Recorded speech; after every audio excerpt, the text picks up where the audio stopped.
Norm MacDonald was just on David Letterman. I heard he cried. He was so upset. He cried, and it was like really like beautiful. Yeah.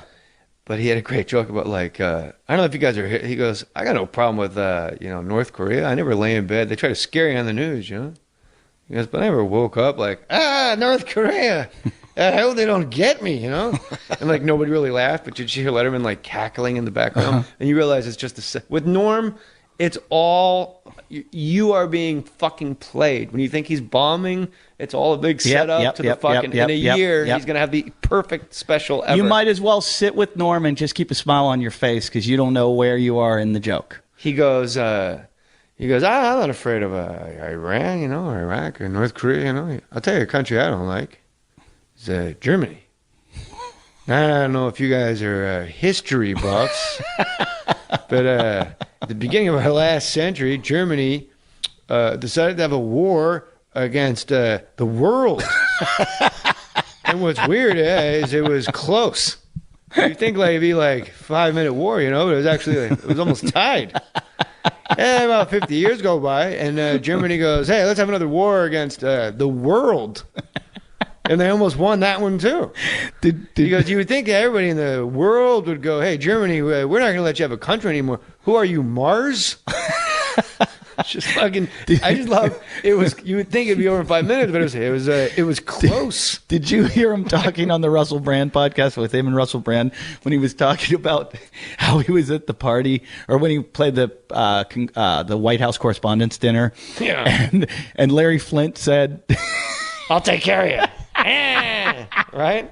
I'll take care of you. He goes, when a guy says I'll take care of you, you know, you think you're gonna get like if he owns a grocery store, you think you're gonna get some vegetables. But Larry Flint, you know, you think you're gonna get some crazy kooky girl and you're gonna get to have sex with her, and then Larry Flint's gonna come in his wheelchair just whacking off. But he does like an impression. The guy jacking off. Larry Flint fucking.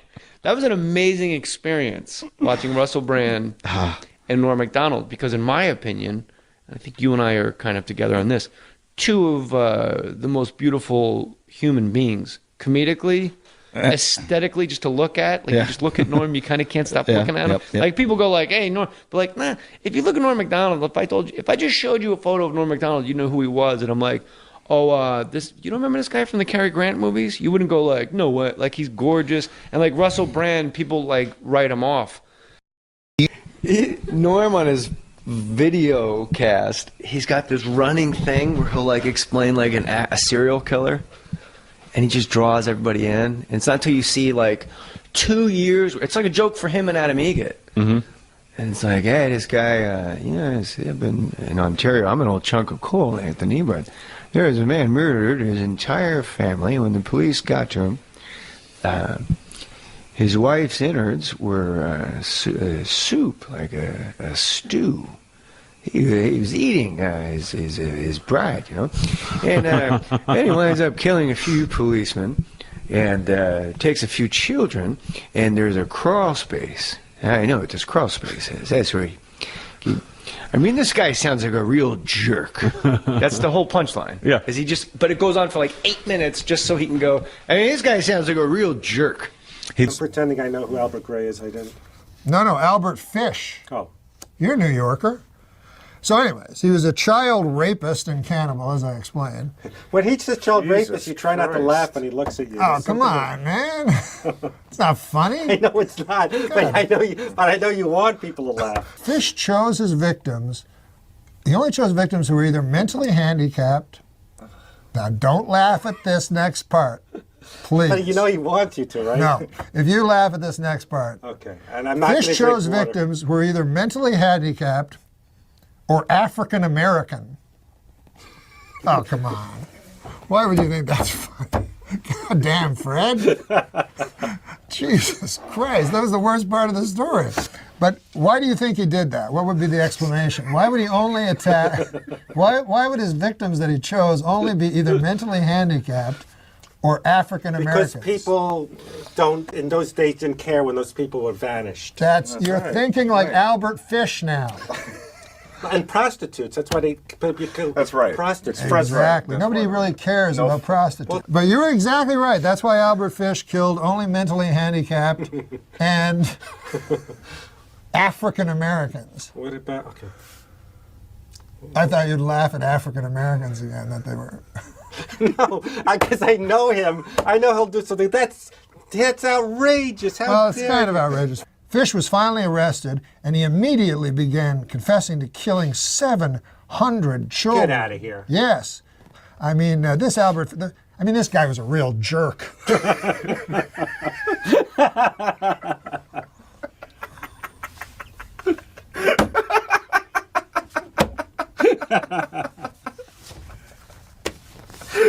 Now I know there was no Albert Fish.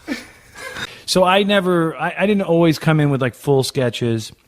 Whereas Tom, I remember Tom was the guy who would always come in with like Norm solid. MacDonald was that guy. You guys didn't have to pitch to like an oligarch. Like you didn't have like a guy you had to pitch to. No. You had autonomy pretty much, right? Right, but that's until why they asked you to have a recurring sketch and you shoved up their ass and dipped my balls in it. It's so all right, you know what? Fuck it. Go to YouTube and just type in "dip my balls in it." Last Supper. Put Louis in the Last Supper. Louis in the Last Supper. But really, you got to see Burning Love, you guys. We're gonna talk a lot about it. But we all had to pitch to Lorne, and then I realized early that I would pitch all like my real ideas and like I wanted to impress everybody, and I would give like, and then this happens, and then this is the joke, and then this is, and the big twist is this. At the end. So then when it got to the table for table read in front of like 40 people, no one laughed because I did the sketch in the room, and then I realized like a couple months in there was the art of the fake pitch, and like Kevin Nealon and Norm MacDonald, it was like a contest every week to see who could come up with the fucking weirdest fake pitch that the host believed was actually happening, and the rest of the room we all knew it wasn't.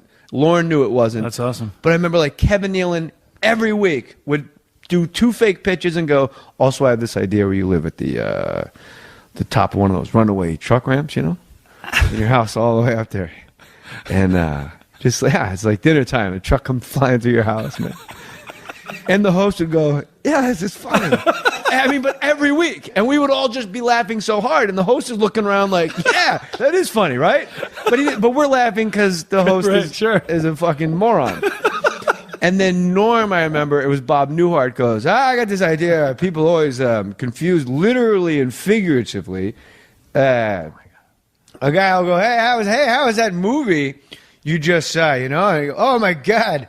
It was so funny. I literally laughed my head off.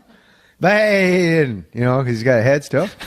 And Bob Newhart just stared at Norm like, that's the stupidest shit I ever heard. And then Norm, like a dog with a chew toy, was like, I'm not leaving this room until, like, they fucking locked the doors like a prison movie. He's going to break him? Like, yeah. And he goes, or you go, hey, how's your wife? Well, she literally died. When she got your message, she literally dropped dead right there on the floor. She's died. She literally died, and he's moving like closer. Did Newhart break at a certain point? Yeah, eventually he just fucking won. And then that week, Norm did a sketch where he was Charles Kuralt, and he was the only. It was just Charles Kuralt alone talking to camera, and we're all like in full Charles Kuralt makeup, unrecognizable, and you're like, how the fuck do you... Like, his fake sketches were better than anything I ever actually got on air. He's amazing, isn't he? He's an amazing guy. He is amazing. He's the best sketch that never got on the air in my entire time at Saturday Night Live, which is only 40 episodes, was Norm MacDonald's game show, Name 2. Hey, Jimmy. Steve Allen is in the Guinness Book of World Records for writing over 4,000 songs for that new car. Name 2. Name 2 of who? Steve Allen is in the Guinness Book. Now, Kate Bush is in the Rock and Roll Hall of Fame ballot, you know, for being a Rock and Roll Hall of Fame worthy lady. She's written over 600 songs. Name 2. Ding, ding, ding, ding, ding. Name 2. What a great fucking sketch. That's a great sketch. Why didn't it get on? I'll read your book. Who knows? I don't know why. I'll read your book. I heard for like 2 years, I'd go to a comedy club and they'd go, yeah, Norm was here last week. It was pretty fucking weird, dude. And I'm like, what? And my wife and I would like go like, what's going on with, like, I hope he's okay, you know? And then you see his Comedy Central special, perfect. Right. So the joke's on everybody across the country. Like, yeah, he was really weird. He's got these other guys following him. Every town had a different, like, I think he was super high. And another town's like, he really gambled. And another town, he came in with 19 men. Like, weird, like that strange. Like, he made us bathe. Like, he had to be bathed, or he wanted something for his feet. And then just, you know, you see his Comedy Central special, perfect. My father died. My grandfather died. My great-grandfather died. To the best of my knowledge, he's dead, you know. I come from a long line of death. And you're just like, this is perfect comedy. So, however it works for you, I guess. Yeah.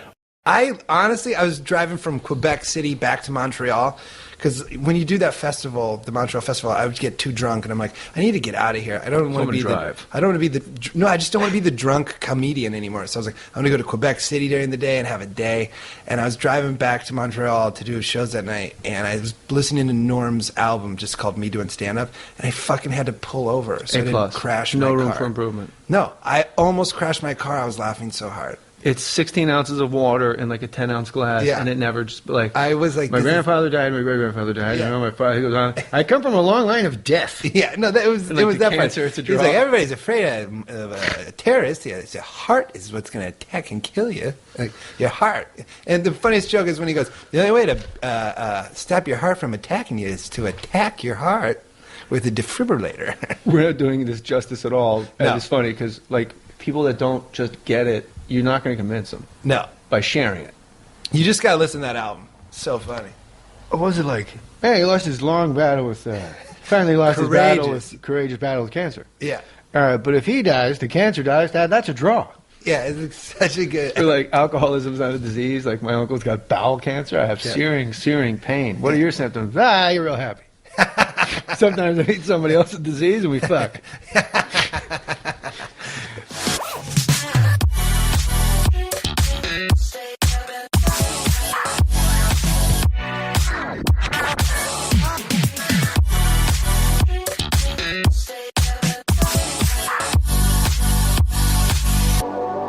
He had a great Norm story. When he's, you know, he had a great story. He was opening for Norm in San Francisco, and Norm goes, "Hey, you know, we're in San Francisco, you know, so don't do any of that fag shit, you know." And he's like, "What?" And he goes, "You know, San Francisco. There's a lot of gay guys here. They live here in San Francisco. So just when you go up there, don't do any of that fag shit." And Artie's like, "All right," like didn't plan on it. And then Artie does 20 minutes. Norm goes up and goes, "Hey, what's with his AIDS?" You know, they say it's like the worst disease in the world, you know. But I saw on the news today, AIDS does not discriminate, and that's nice. Oh, no. So I don't know why is it so bad. Hey, don't do any of that fag shit. So maybe if Norm was on the set of Suddenly Susan, he could be like, "You're a homophobe. You're not holding Maddie's hand." Last time I got heckled bad was at Motor City Casino in Detroit. And I was doing Norm MacDonald. But the thing about the Norm MacDonald impression is you're at the Motor City Casino in Detroit. Hey, man, So- I'm down. I love the D. Yeah. But I'm doing Norm. mean- But the thing about a Norm impression is you have to ramble and circle it back around. Like it's got to get a little uncomfortable. Right. And I was doing Demi Moore. Oh my God, Demi Moore went to the hospital for that exhaustion. There, you know, exhaustion. Oh my God. You know where I go where I'm exhausted, John? Home. Whenever I'm tired. I went to the hospital, you know, and it's this whole long thing about being on a construction site. And me and my friend John and Eric, you know, like, "Hey, what do you say after work? We go to the emergency room to rest, you know." And I just keep going and going. And like right next to me, like right there, she goes, "What the fuck is he talking about?" And I go, "There's always one cunt, you know." And I did it in the impression. And that person emailed me on my website and said, "I was the cunt. I'm sorry, but I was really confused." Oh, and everyone explained to me what was happening. Should I close with Norm, a paragraph from his book about Don Rickles? Yeah, close with that. As Norm. Yes. Okay. Because it is. I was at a hotel reading that off my iPad. I laughed so hard, I fell on the ground. I don't doubt this. My wife came in the other room because she thought I was having an actual heart attack. because apparently I was just making gasping sounds and kicking things over. Oh, that's perfect. You want to hear a part of Norm? By the way, Norm's book, based on a true story, Norm MacDonald, is a must, and you have not read it. I haven't read it. I see it. I'm on planes. It's my next buy for sure. So it's about Don Rickles. This is Norm MacDonald's book. If you want to put a link up at jmore.com, since Brooks doesn't sell anything, and a link to Brooks' Instagram at jmore.com. Oh, no, you can buy my album. This is cool, right? Yeah, my album's called This Is Cool, right? It's been I out. love that album. Thank you, Jay. It's very Great nice. title, too. What a delight. Thank you. He was a big Rickles fan. He saw him on The Tonight Show his whole life, right? And he's on the set of Dirty Work, Don Rickles to Norm MacDonald. So I approached him the first day in the makeup trailer, and I introduced myself. I said, I just want to tell you, Mr. Rickles, I feel so honored that you'd agree to be in the film, and I thank you from the bottom of my heart. He shook my hand. That's very nice, Norm. By the way, I spoke to the home. Your room will be ready Tuesday. The trailer erupted in laughter, and I felt rage deep in my soul. And I saw myself in the mirror, and I saw that my face was beet red. I wasn't on any waiting list for any type of home, as Mr. Rickles was clearly suggesting, you know. I'm losing the impression, but I swallowed my anger. And I was determined to find the real man through my own kindness and love. Mr. Rickles, I'd be honored if I could take you out to one of Toronto's finest restaurants and buy you dinner tonight. You know? I have a better idea, Norm. Why don't you go to a shed in the desert with a rake and go brap?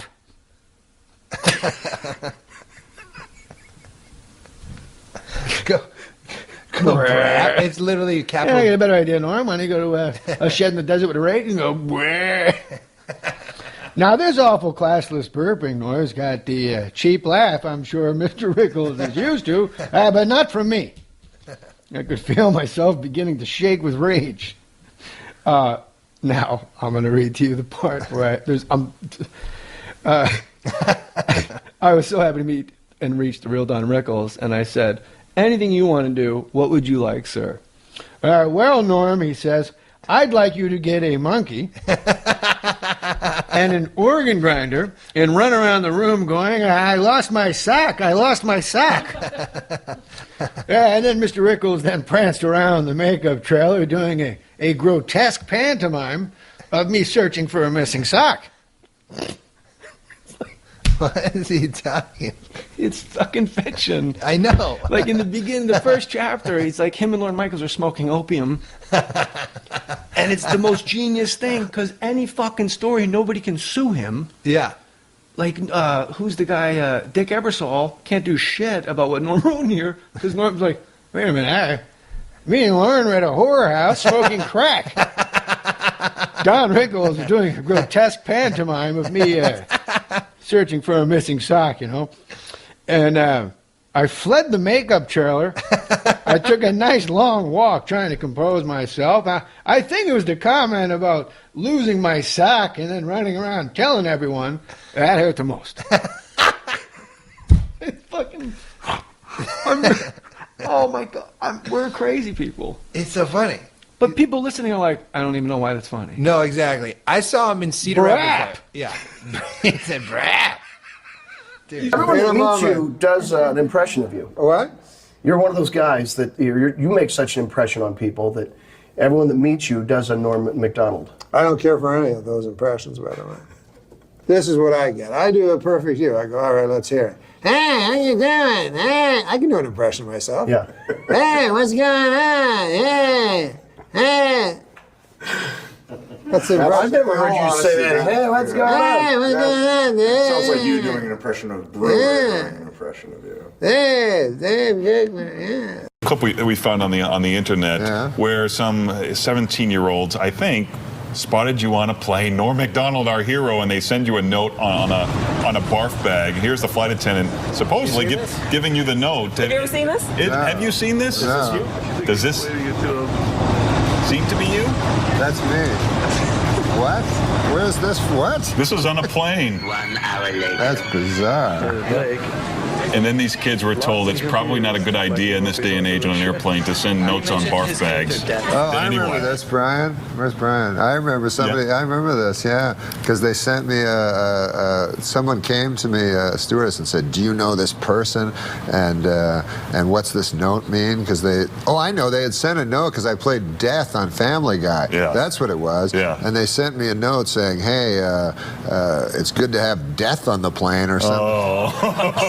Oh no! Not the thing you want to write. Yeah. Yeah, and then they got in trouble. So yeah, that must be what that is. Yeah, I went on the airplane, you know, and I'm getting recognized now, you know? That's great. Not as much as a real famous guy, but like halfway between like a real famous guy and a guy that's not famous at all. Yeah, that would make sense. Sure. So, when I was flying in, a weird thing happened. Like, I sat down on the plane. You know how they get you to sit beside a stranger, another guy, you know? Right. So I'm sitting beside this guy, and the guy goes, "Hey, man, I really like you on the show on Saturday Night Live, Bob." He calls me Bob. And so I go, "Hey, thanks a lot," you know? And he goes, "Yeah, I like when you do Dole, you know, Bob, you know?" And I go, "Thanks, you know?" And I figure, what the hell, Bob? That's a name like any other. Yeah, good name, fine. Yeah, it's all right. So I go, I'll just go along with the guy. So he keeps calling me Bob and everything. And then this other character, later on in the flight, about 2 hours into the flight, he comes out of the bathroom, you know? He was in the bathroom. Yeah, right. So he comes out, and he's walking down. Suddenly he sees me, you know, he recognizes me. And he goes, "Hey," he goes, "you're that guy from Saturday Night Live, right?" And I go, yeah. And he goes, "What's your name? What's your name?" And I go, "It's Bob. My name is Bob." Right? So then the guy goes, yeah, Bob. He goes, "Bob what? What's your last name?" So then I was going to say McDonald, Bob McDonald. I thought maybe it'll like trigger something in the guy's mind, you know, and he'll remember my actual name. Right. Maybe by saying Bob McDonald, he'll go, "No, it's Norm MacDonald." Right? Yeah, well, sure. Then the other guy will go, "What? What? I thought you were Bob." Right? So I'm thinking quick, you know, this is all going on in my head quick. Snap, yeah. So I immediately realized I can't say McDonald, so I'm trying to think of another name. I have to say, you can't wait like 5 minutes, you know? right. You can't ponder it, go, "What's my last name?" Well, that's an interesting question. You have to immediately say something. So I said, "Bob Kendall." Like that? Because I used to have a teacher, Mr. Kendall. Right. Oh, that's clever. Yeah. Very clever. So I said, "Bob Kendall." So then the guy goes, "Yeah, Bob Kendall." Yeah, Bob Kendall. Made like a face like that. One minute we hug, next minute we barely even hold conversations fine with me. I was born a savage, I can take the damage. Anything I do. I hung out with him twice accidentally on two separate occasions. The we were airplane. on planes. I told you about it, right? I heard they are the one of them, and he was smoking. Yeah, that's smoking hilarious. As soon as he landed, he was talking about how great it was to quit smoking. As soon as he landed, he ran into the gift shop and bought cigarettes and was lighting them before he was on his way out the door. I go, "I thought you quit." He goes, "I did. Talking about it. I wanted to smoke." Yeah, he just does what he wants. But it feels randomly, on two occasions, I just was sitting next to him on a plane. Hello, you are on Mutiny Radio. Hi. Did you just cough into the phone? What? Did you just cough? You're clearing your throat? Can I just what? Did you just clear your throat? Oh, yeah, I did. I'm sorry. Oh.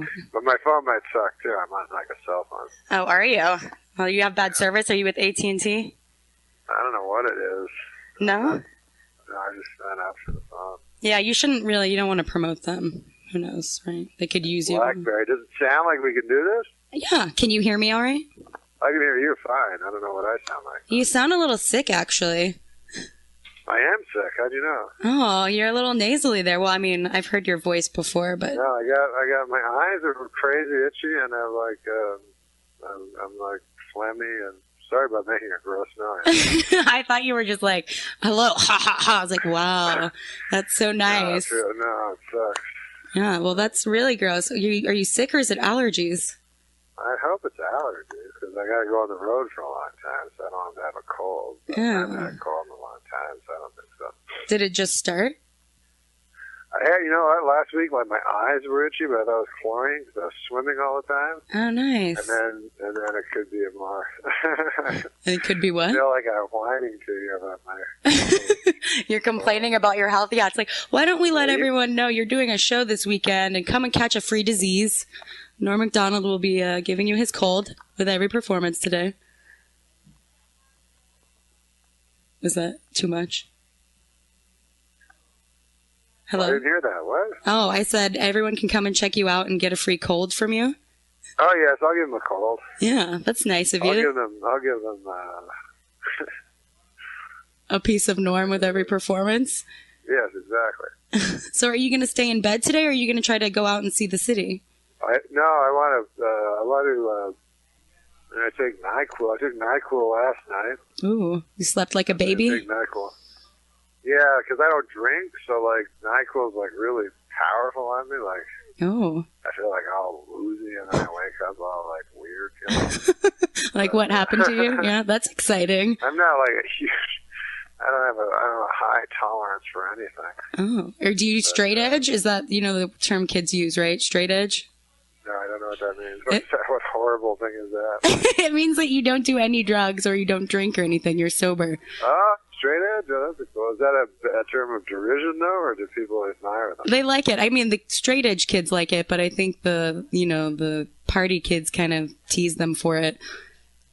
But is it the idea that straight edge is the new cool, or I think the Dare people probably want it to be the new cool, but I think it just is like the D&D crowd are probably the ones that get the most credit for it. Well, nerdy people are cool now. Isn't it that? It is, yeah, all the geek stuff. Would you consider yourself a nerd? No. I think they should, because nerds are getting all the women now. You know what I mean? And they should have, like, a revenge of the jocks. Jocks can't get any ladies because, That would almost be entertaining. Yeah, the jocks are just left with, like, gnarly girls, but the nerds have all the classy, beautiful girls. Yeah. So. Well, I did just have a friend inform me that less attractive women actually do more things in the bedroom. They do what? They do more things in the bedroom, like they put out more. They do more stops. I'm getting a nod from someone in the cafe. Is this true? Would you agree? Well, I would say that in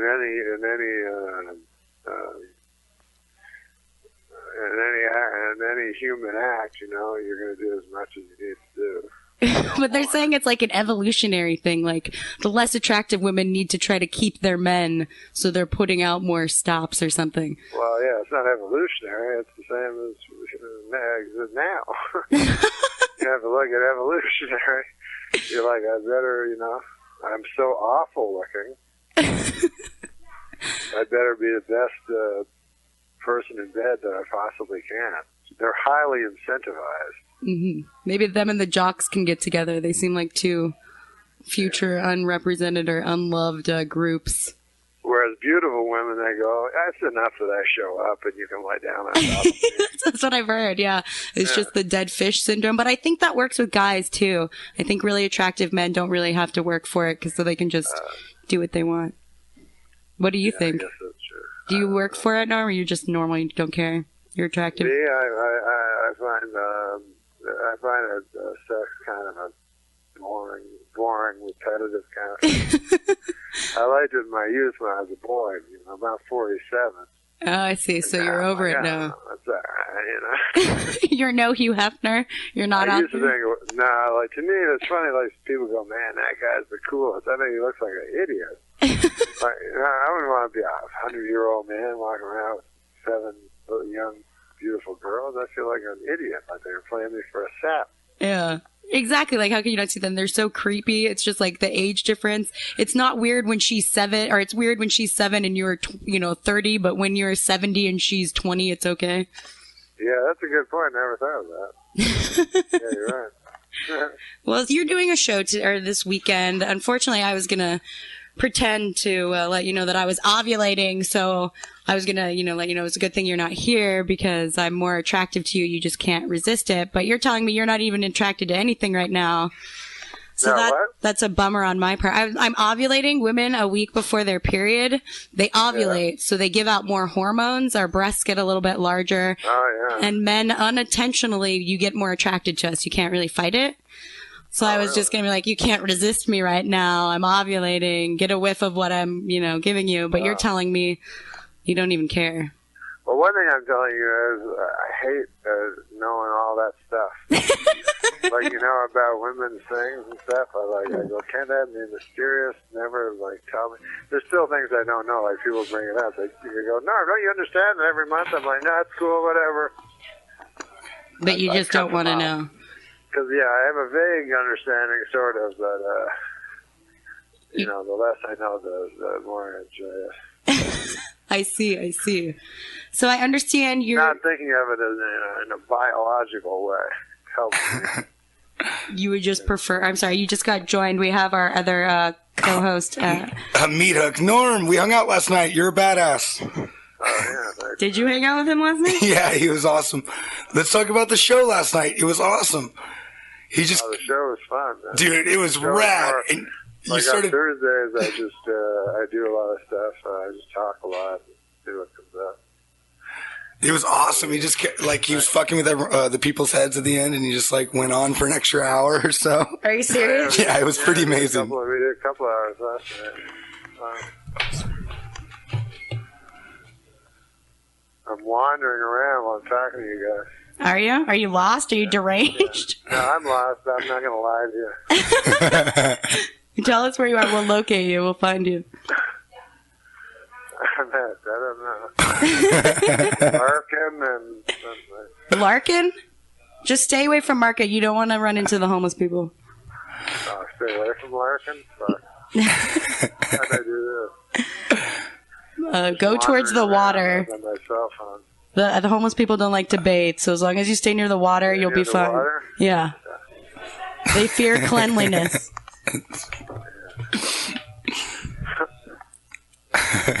So, all right, Norm. I said, all right, Norm, you're doing this tour. How long are you doing this tour for? I don't know. It's like every week. Until you drop dead of this disease, or until you... Are you working on something else? I saw something you might be hosting the poker show?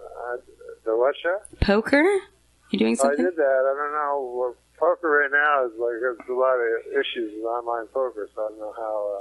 I know my mom. How takes poker's going to do, because it's all a big thing now. Yeah, my mom actually met you once. She's a semi-pro poker player. You bought her glasses. She's a semi-pro poker player? She is, yeah. She actually she's retired right now. Or she's on a leave because she's taking care of my sister's baby. She's playing a grandma role, but yeah. That's pretty cool. Isn't it fun? I know. Well, you play poker. You enjoy it. A little bit, yeah. I enjoy it. You play? I actually have played a couple times. I went with her once to a tournament, but I don't, I watch it more than I play it. I'm a voyeur. What can I say? I gotcha. I see a boat from where I am now. You see a what? I see a boat from where I am. Oh, then you're safe. The homeless people will stay away. I'm going to ask someone a question. Okay, hold on. So you hung out with him last night? Norm's awesome. Yeah, he was at the bar. We went and saw his show last night. What are you... Anyway. Oh, maybe that one? Is that the cannery? It's the cannery. That's something. Oh, you're by the piers over there. I'm getting it. Watch out for the peer pressure. So I don't get lost in the middle of the Bay Area. Yeah. If you want to see some local... I know I'm in the area, but there's a bay, because there's a bay here. There is a bay there, you're right. If you can see the Golden Gate Bridge, it is the most popular bridge for people to commit suicide. Where's the Golden Gate Bridge? Oh, yeah, there it is. The red thing? Beautiful. It's red. Yeah. It's like the red. It's called the red thing. The red thing, yeah. There's a debate between those two finalists, and you're sticking with the red thing? Hey, I told you I'm ovulating. I know that's too much information, but... The red thing, yeah. That's what it all comes to. I know very little. I just let you know. Well, I was going to tell you that the Golden Gate Bridge, the red thing, is the most popular bridge for people to jump off of and commit suicide. So you could do some... Yeah. They have a book, Suicide Note, Suicide Notes, something like that. It was just all like, there's like 500. People were jumping off just to be the 300th and shit, toothaches. Oh, you were talking about the movie? Oh no, there's its actuality. They took all the suicide notes from the Golden Gate Bridge, like suicide, and put them in a book. I saw a documentary where it was just people that survived. Oh yeah, I saw that too. I know what you're talking about. yeah, That's the bridge. hilarious. That is You know what not they all had in hilarious. common? But they did. They all have what? They They all had in common that did it. Oh. They all regretted it moments after. before they hit the. Everyone. They have to see everyone that died did too. They should do a documentary on that. You know what I think is also interesting? I looked into doing, I know this, we're still promoting your show, but I looked into being a suicide hotline worker, to try to talk people out of it. I did. And they don't pay you to do this. It's completely volunteer based. And you have to pay $50 or something like that to take a course. So for you to be in a position to save someone's life, they don't want to pay you and you need to sign a contract and you have to pay to do this. Yeah, it's crazy. It's pretty ridiculous in my opinion. So, when is that show I'm doing anyway? Well, we're giving away tickets to your show on You're Sunday. giving away tickets to the show? We are, yes. This Sunday, it's going to be out of control. You did a good job last night. I guess you went over the time. It was pretty rough. 2 hours last night. How did it feel? How was the crowd? It's so hot out here. I'm in downtown San Francisco. And I mean, did you enjoy the crowd? Everything? It was good. Yeah, everything was good. It was fun. Are you going to try to do any sightseeing today or anything like that? No, I'm not going to see any sights. I'm tired. Yeah, trying to avoid get it. up early. Get But some emergency. I gotta drink NyQuil and stuff. Drink like Dayquil. You want Dayquil for the daytime. NyQuil, that's true. Yeah. Yeah. And so you're doing the show all weekend long. You're going to be spreading your disease through Friday, Sunday. Saturday, Sunday. Who's opening for you? Do you know? Larry Bubbles Brown. Yeah. A veteran of the Bay Area, the area around the Bay. Crazy Legs. Wasn't that from what was the movie Crazy Legs? Isn't that his name? I have no idea. Skinny Legs. Crazy Legs. Yeah, All right, moving on. I do also know that your birthday is coming up. I think it's on Monday, right? Oh, are you still? Hello? Yes. Hello? Is your birthday coming up on Monday, right? I lost it. Oh, no. Did you lose it? Did you not hear me? Check. Norm? Hello? Hey, Hello? can you hear us? Don't stay away from the bridge. Don't go in the water. Don't go overboard. Avoid the seals. They bite. Oh, no. Can you hear us? I think we lost I him. think we lost.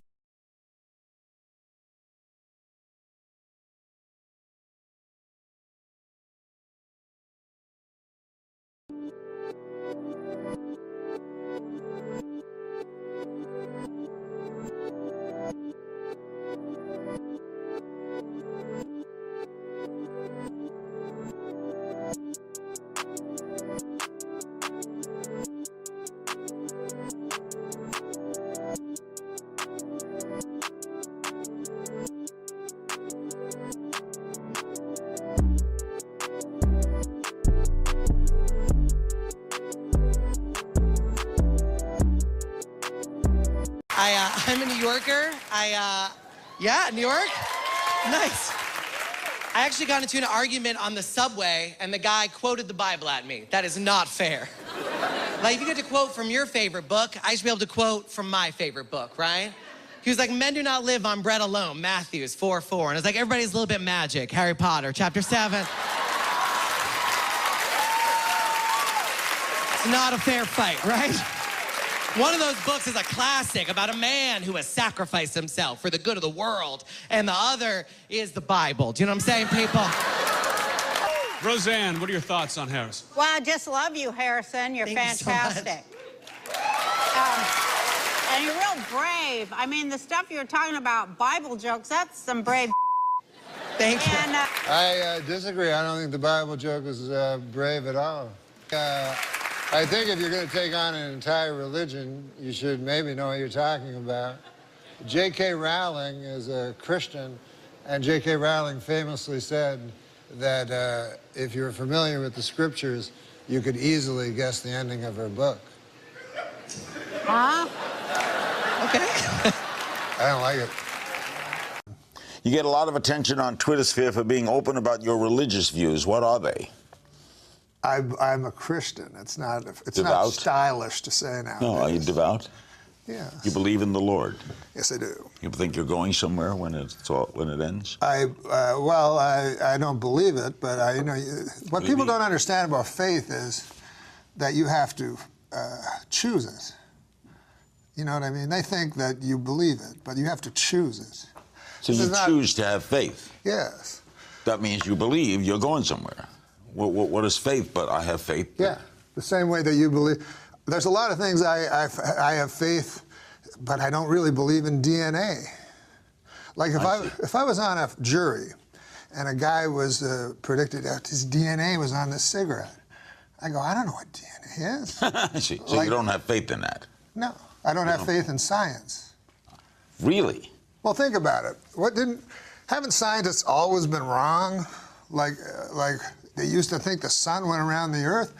Everybody say, hey, that scientist. Well, he's so smart. We'll give him a white cover. Other science refuted it. Right, but back then, everybody at that time thought that guy was smart. Why at this time do we think that the earth goes around the sun? Did Christ think the world was flat? Huh? Did Christ think the world was flat? These are questions I ask.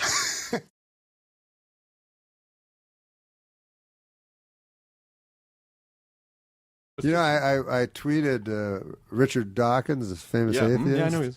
And, of course, he just thinks I'm a moron, because he went to Cambridge and I dropped out of high school. But I asked him, I said, why does life insist? And they didn't understand. What's that mean? I'm like, well, it means, I thought he was like smart. So I said, why does life, I know what you mean, need to create other life? Right. Why do you have to procreate? Why do you have to live and fight to stay alive? Yeah, fight to stay alive and make sure that your genes stay alive. Why do you have to do that? Why, if nothing matters, wouldn't the obvious thing to do be go extinct? You know what I mean? To me, that would be the clear and obviously self-evident thing to do. And, in fairness to Richard Dawkins, he said, oh, well, that's a philosophical question that I'll ask my friends and I'll try to get back to you. So it was very nice. But I think it lies at the heart of theology, and people of faith, especially in this town, they'll say, you believe in an invisible man in the sky. And they already throw on you their ideas of what you believe in, although they don't know what you believe, they don't know what you think of as God, But the one question that have always bothered me and always bothers everybody is, how can children die if there's a benevolent God, right? And how can 6 million go through the chimney at Birkenau, Mm-hmm. And this is a question that I think I have an answer for, because I think a lot about this kind of stuff. Because I'd really like there to be a God. I don't know at all, but I really would like there to be a God. Mm-hmm. Because Sarah Silverman told me, she's like, so you really believe in it? I go, I'm trying, She's like, you believe in an invisible man in the sky? She says it that way. So I'm like, well, whatever, if you want to say it that way. So she's like, well, good luck with that. And I'm like, well, it's a good luck for you, too. It's not like your idea of like being thrown on the ground, having dirt tossed on you is such a beautiful, great idea. That doesn't bother me. Dirt thrown on you forever? I mean, yeah, because I just sort of feel like it's probably just a blissful state of non-existence that I had before. Boy, I'm going to be it's going to be a huge bummer if that's not the case. But if you have a blissful state of non-existence, then you're talking about an afterlife. Well, okay, blissful is probably the wrong word. I just meant I'm not aware of anything, I think it'd be great if there was something, but if there's not, I think the worst thing would be your consciousness lives on, but there's nothing. So you just feel, Oh my God. Yeah. Well, that would be hell. I suppose. I mean, Nabokov, I think, was the guy who said, like, he saw a picture of himself. I'm sorry, he saw a picture of his parents, and his parents had his older brother in his arm, and his mother had his older brother in her arms, and his mother and father and his older brother. But he had not been born yet. And he said he felt no grief or terror at that picture. Sure. Where he didn't exist. Right. So I thought that was very interesting. Like, it's what you're saying. Right. That why be afraid of not existing? Because it's not really you that dies. It's the world that dies. Sure. And everything there is. Everything there is and everything. I mean, I think it would be fantastic if there was some sort of a transformation of, this is a conservation of emotional energy that, once your emotional energy forms, it can't ever be destroyed, and it just disperses into the universe somehow, and you're a part of this thing that is you can't comprehend now, but once you're there, you'll totally get it.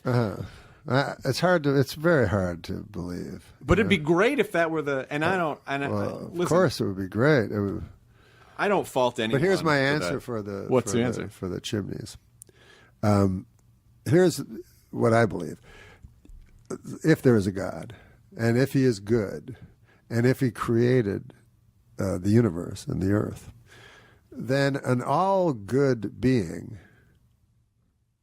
what can he create? He can't create good, because that would just be expansion. Mm-hmm. So all he can create is bad. So he creates bad, and then in a cool twist, the bad that he creates is allowed itself in a godlike way to create good from the bad. Because originally God created good from the bad, then bad from the good, and then he gives man the exact opportunity. So just from a standpoint of logic, which, is what atheists always try to say, I believe that there is an answer for the question of why God allows horrors, and that's what I come up with. But I also, I have a rabbi who I talk to a lot. I'm not Jewish. No, McDonald's. No, I was for a year, but he's the guy that knows. He's a scholar. Like my pastor doesn't know anything. Like he's just a pleasant guy. And he has, I don't know. You should probably look that up. What is there? I know. If you ask him a direct question, you go, "Huh? What? Didn't you hear my sermon?" And the sermon's always like, how to be a nice fella, or something. It's always nonsense. But this pastor, I phoned this pastor because I try to read the scriptures and study them. Last week I asked this priest, this rabbi. I was saying, like in the Old Testament, they have the Lord's Prayer. And in the Lord's Prayer, he says, lead us not into temptation, but deliver us from evil.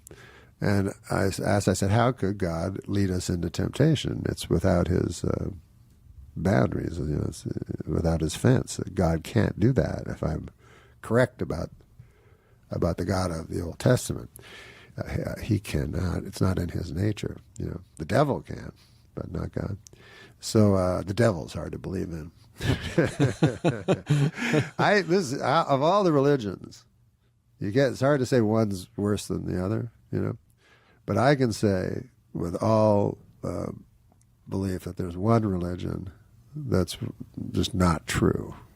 And that's the Church of Satan.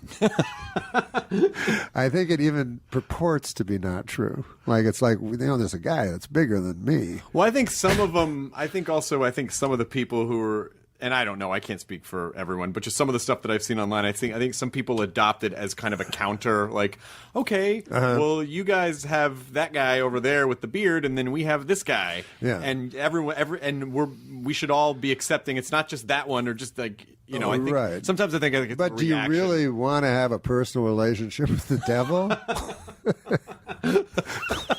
a guy, it's the only religion where there's a bigger, stronger guy outside, of that the Satanists say exists. Sure. Yeah. Yeah. But they say we're going to go with the guy underdog. who was, because that guy, that guy wasn't popular. He got cast out. So we're going to be with this guy over here because maybe that's it. Maybe he's an outlaw. Yeah, he's kind of an outlaw. Yeah, exactly. He's definitely the original outlaw. Look, I don't want to say too many good things about the devil. But I guess he was. Now that you say it, he was the original. I hadn't really thought about it before, but I guess now, he was the original guy who got kicked out of the party. Who doesn't relate to that? Exactly. It's like big popular guys having a party, and there's naked people running around. There's snakes and apples. There's a beautiful garden. It's like, they get kicked out. Come on. Everyone knows what that feels like. It's funny,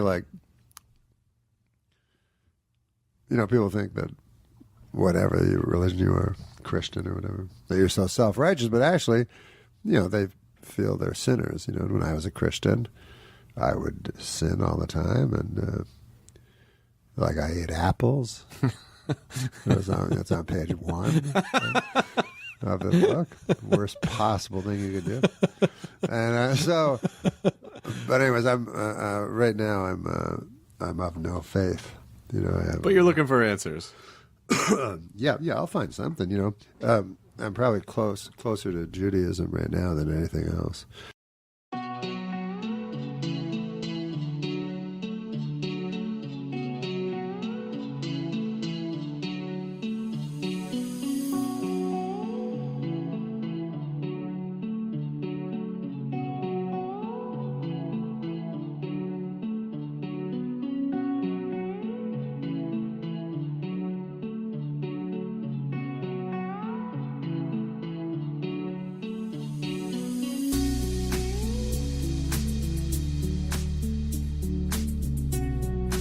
Why did Mike Tyson break up with his girlfriend? Which one? At first, he thought she was irresistible. But then they started having irreconcilable differences. That's just whack. It's about your ear, man. What are you whispering about? We gotta go? 20 seconds till we're off. 20 seconds, man, to read that joke. How many people have to die before we finally do something about dropping pianos? It was good to see those workaholic guys because I personally am a workaholic. For many years, I was helplessly addicted to workahol. So, but one big news story: Twister is the big what do you call it? Movie, yeah. Twister's the big movie, and I got some news. Apparently now they're thinking about Oscars for the movie. Yeah. They're thinking of Best Actor for The Wind. Here's an interesting thing. Do you ever notice this? Yeah. Penny Youngman is an old man. Yeah. But Gary Oldman is a young man.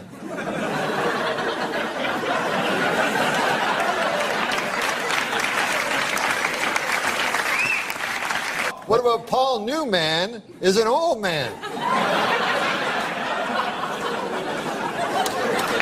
You got another one? What about Gary Mann is a guy who works over at Comedy Central? Is that what happened? I don't know.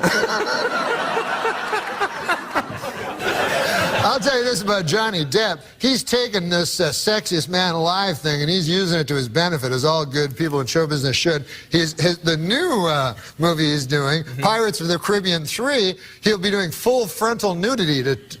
Is that true? Yeah, it's rated R! Oh my God!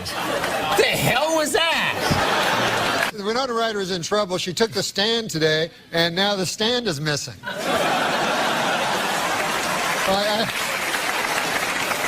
Who's your hero? Who's my hero? I don't really have a hero per se. Don't have one, huh? Well, there's not a person I hold up as like, wow, that's my hero. No, never had a hero. Well, no, I mean, comedy-wise, I would say like the Marx Brothers or Monty Python. Those guys. Those guys are Dabney Coleman? Dabney Coleman's right. All good choices. But I like the troops. I was going to say that the Polish government did actually try to land on the sun back in the No, they didn't. Yes, and they were ridiculed for it because they said you'll burn up when you come anywhere near. They said we're going at night. Who? Now, causes diabetes. Well, that's terrible. And they amputate your leg. Mm-hmm. Not always. Sometimes you go blind. Sometimes you go blind. Yeah. Sometimes both. Mm-hmm. And then you can't. At least you can't see that you only have one leg. You know what I like about this show? It's not afraid to take on the issue. Yeah. I was in Cambodia once. I ate a brain. It was brain. Really? Yeah, mine was stupid. Now, what about this joke here? It's kind of a weird feeling watching the Flintstones lately. Yeah, it's weird watching Flintstones. Sure, yeah. How so? With their Stone Age drive-in movies and their caveman bowling, it just seems so dated. It does in a way. Because of droughts all over Europe, scientists are predicting a global shortage of olive oil. Soon the world will know how Popeye felt after the death of his wife. Olive oil. Remember how fucking skinny and ugly she is, and they'd always want to fuck her? This would be a good joke for this. You could do the music after this joke. A man in France tried to rob a bank using underwear as a mask. The cops put him in jail right after a quick debriefing. The man behind the voice of Tony the Tiger. Sadly, the man behind the voice of Tony the Tiger died at 64. His last words, "I don't feel great." I gave it something. Yeah. A Florida man was arrested for stealing a truck filled with $75,000 worth of Campbell's soup. I, for one, hope this guy goes away for good. Wow, there you go. I think there's nothing cooler than being a lone wolf, except at wolf picnics when you don't have a partner for the wolf wheelbarrow races. There you go. The Al-Qaeda online magazine Inspire has a recipe for a homemade bomb. They also have a recipe for a pretty darn good peach cobbler. So they're not all bad, you know? In my opinion, if we're going to fight the war on terror, a good place to start would be our country's haunted houses. Tim Tebow's time in New York wasn't a total loss. He had a monument built to him in Central Park, a bench. This, to me, is the quintessential Kevin Nealon joke. To me. Oh, I'd like to see what you think is my quintessentialness. Catherine Zeta-Jones has been diagnosed with bipolar disorder. Half the time she's Zeta, the other half she's Jones. Accomplished comedian Sinbad has announced he's filing for bankruptcy for the second time. The second time. Oh, God, it's so retarded. Sounds like things have gone from Sinbad to sin worse. I read a story, a 17-year-old kid who stole a plane, crashed it, and survived. Why don't we make the whole plane out of that kid? That seems logical, right? Makes sense, right? There you go. I don't know if this counts as an NCAA Cinderella story, but one of the Marquette players said he had help making his uniform from a bunch of singing mice and birds. I signed up for my company's 401k, but I don't think I can run that far. It is a long way. You ever hear of steampunk? Yeah, I like it. Oh, you do? Yeah. Well, there's a joke for you. I wouldn't call myself a fan of steampunk, but I will say it's the healthiest way to prepare punk. If tampons are called sanitary napkins, how unsanitary must regular napkins be? Can you see like George Carlin doing that or something? Yeah. Yeah. It's a true story, actually. I once missed a day of cosmetology school, and later I had to make a makeup class. Wow. Ariel Castro, the Cleveland kidnapper and rapist, must have had a very difficult upbringing. His last name's the same as a ruthless dictator, and his first name's the same as an adorable little red-haired mermaid. Mermaid? Recent studies show fish can communicate with each other using subtle physical gestures. One of their most common messages, Let's leave this party early. What about this? 42-year-old Richard Swanson set out to dribble a soccer ball from Seattle to Brazil, but got hit by a car in Oregon and died. Well, at least he got to die loving what he do. At least he got to die doing what he loved, Nick. Dribbling a soccer ball in traffic. No, that's not nice. That's a good one. I think my doctor might be retarded. Why? His name is Dr. Retardo. Oh. It's a good chance. A Westchester parking enforcement officer stole $89,000 in quarters. How much laundry does this guy need to do? Police in Tennessee arrested a teenage girl when they found a loaded handgun in her vagina. When questioned, her boyfriend said, I guess that explains why my cock... I can't say that word. I guess that explains why my cock kept getting blown off. I don't get it. No, a tractor trailer flipped over, releasing millions of bees, which stung the driver hundreds of times. Speaking from the hospital, the driver said, no flowers? Hey, how about this one? Yeah, okay. This is a terrible story. The Nigerian kidnapping victim in Nigeria are being forced to marry their captors. I'm glad to hear these kidnappers are old-fashioned. In a way. Yes, yes. In a way, I mean, they're getting married.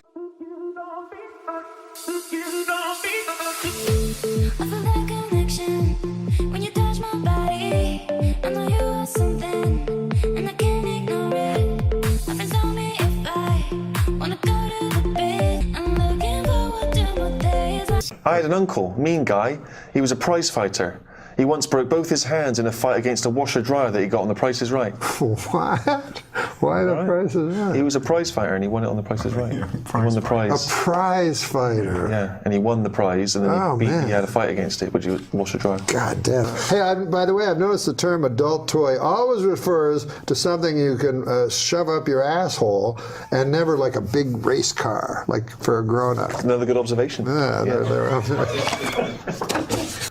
Playboy magazine has done away with the nude photo layouts altogether. In other words, they've eliminated ladies in the altogether altogether. Oh man. That's a sort of radio DJ joke, I feel. The way you we have to your deliver voice, that, yeah, right? delivered it. In other words, they've eliminated ladies in the altogether altogether. Here's Taylor Swift. It's a joke, an Adam Egget joke. How do you say the name? Adam Egget. Egget. Spelt differently. Like the bird. That's Egret. Do you know what Adam Egert has in common with a guitar player? Adam Egget has in common with a guitar player. No, I don't know. They both love fingering minors. Now, okay, come on now. Come on now. Come on now. My choice for vice president is a proven winner, a leading defender of the African American community. His rise from humble beginnings is the American dream personified. He's an outspoken man, a thoughtful man, and he's a leading rebounder in the NBA. His name's Dennis Rodman. Right, Dennis, come on out here, Dennis.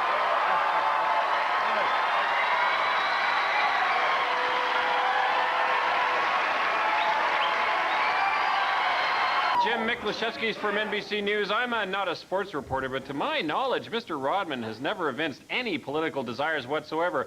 Why have you asked him to join the Republican ticket? You know, I'm running for vice president. And if you don't like it, well, you can just kiss my ass. Right, Bob?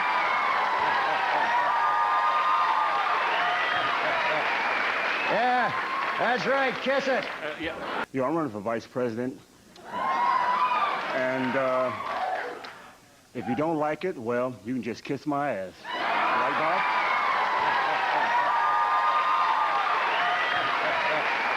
Yeah, that's right, kiss it. Yeah. In his controversial new book, Bad as I Want to Be,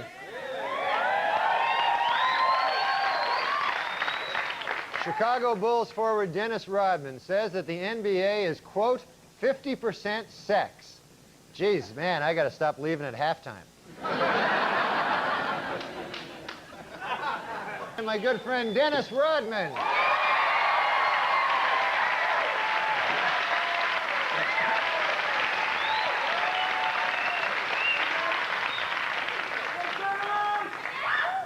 You're not wearing any clothes. You're completely naked.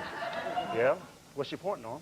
Well, it's customary for guests on Weekend Update, you know, to wear clothes.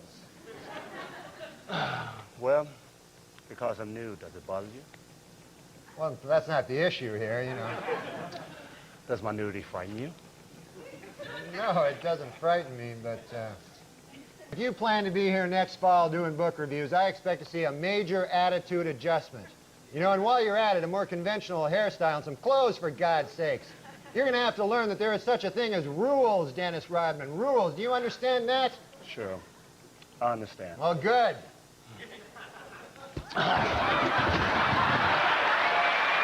That's the way it is. Good night and have a good weekend. You were talking about going to the hospital in the last segment. I understand you actually had to visit yourself. Yeah, the hospital. I went, what happened was on the show, on the Saturday Night Live show. Yeah, that show. Yeah, I know that show. I was on that, and Dennis Rodman was a guest. Dennis Rodman, right. And so we thought it'd be funny if he headbutted me, you know? Mm-hmm. So he headbutted me, but he did it really hard, you know? Do we have a, I think actually someone supplied the clip. This is, you're not... Yeah, that really... You hear that dull thud of like skull on skull. Yeah, it really... Yeah, and I don't have like a strong head. I haven't been working it out lately. Really? But he has like an athlete's head, you know? But no, beforehand he said, like, I said, hey, don't hit me with your head, or no, you know, don't really hit me. And he goes, no, Al. He goes, he had this thing where he was going to put his thumbs, and as soon as he touched my thumbs, I go back, and then he got all excited and headbutted me. So, like, so did you feel him like pull the thumbs back, and then real head was coming at you? And so I like blacked out for like a minute, and then the next day I had this huge headache, so I thought I was going to die, you know. And so I went to the hospital. I went to I don't want to say the hospital, but I went to this hospital and to emergency, you know, and they're all like, they're the craziest guys in emergency, all like crack. Everybody's on crack, you know? Every emergency is a guy on crack. Yeah. So I went in and they go like, hey, how much crack did you have, you know? And I go, I'm not on crack. And they go, what happened? I go, Dennis Rodman headbutted me. On the TV. He headbutted me on the TV. So they go, yeah. Right. How much crack, Yeah. So what happened? Anything wrong? Yeah, I don't know, man. They said, like, you can't tell. They said, like, the only way you can tell is if later on, if you go to sleep and you don't wake up. Yeah. That's why you didn't mention the name of the hospital. Yeah, I don't want to mention it. I didn't know this, too. If you go to emergency, you got to pay. They keep sending me bills, like all kinds of bills. You thought it was free, that you could just go there and... Yeah, I'm from Canada. It's all free there. Oh, okay. What about last night? Dennis Rodman got a narrow... Do you watch Celebrity Apprentice anymore? Yeah. I haven't watched much this season, but I know did he go back to North Korea? Did he bring LaToya Jackson over to North Korea? It is weird that he's both on the Celebrity Apprentice and dealing with nuclear genocide. Yeah, negotiating world peace and harmony, and trying to. It's funny how it all really, the rhetoric and the vitriol out of North Korea all started immediately after Dennis Rodman's visit too. I guess you're right. He went over there to patch everything up, and the next day it's like, America is a boiled pumpkin waiting to be exploded. So if anybody could solve the crisis in the world, crises in the world, I think Rodman could. He was a fun guy. Don't you find it funny with the news, Tom, that all of a sudden you read on the front of Yahoo, North Korea is starting a war with us. Yeah. Just out of nowhere. They're instigating it. Yeah. They're actually saying... and then you just hit another button. Yeah. They're starting it. They're just going to start it. Is that what's going to happen? Yeah. Really? They're saying they're going to start it. Are they going to get us?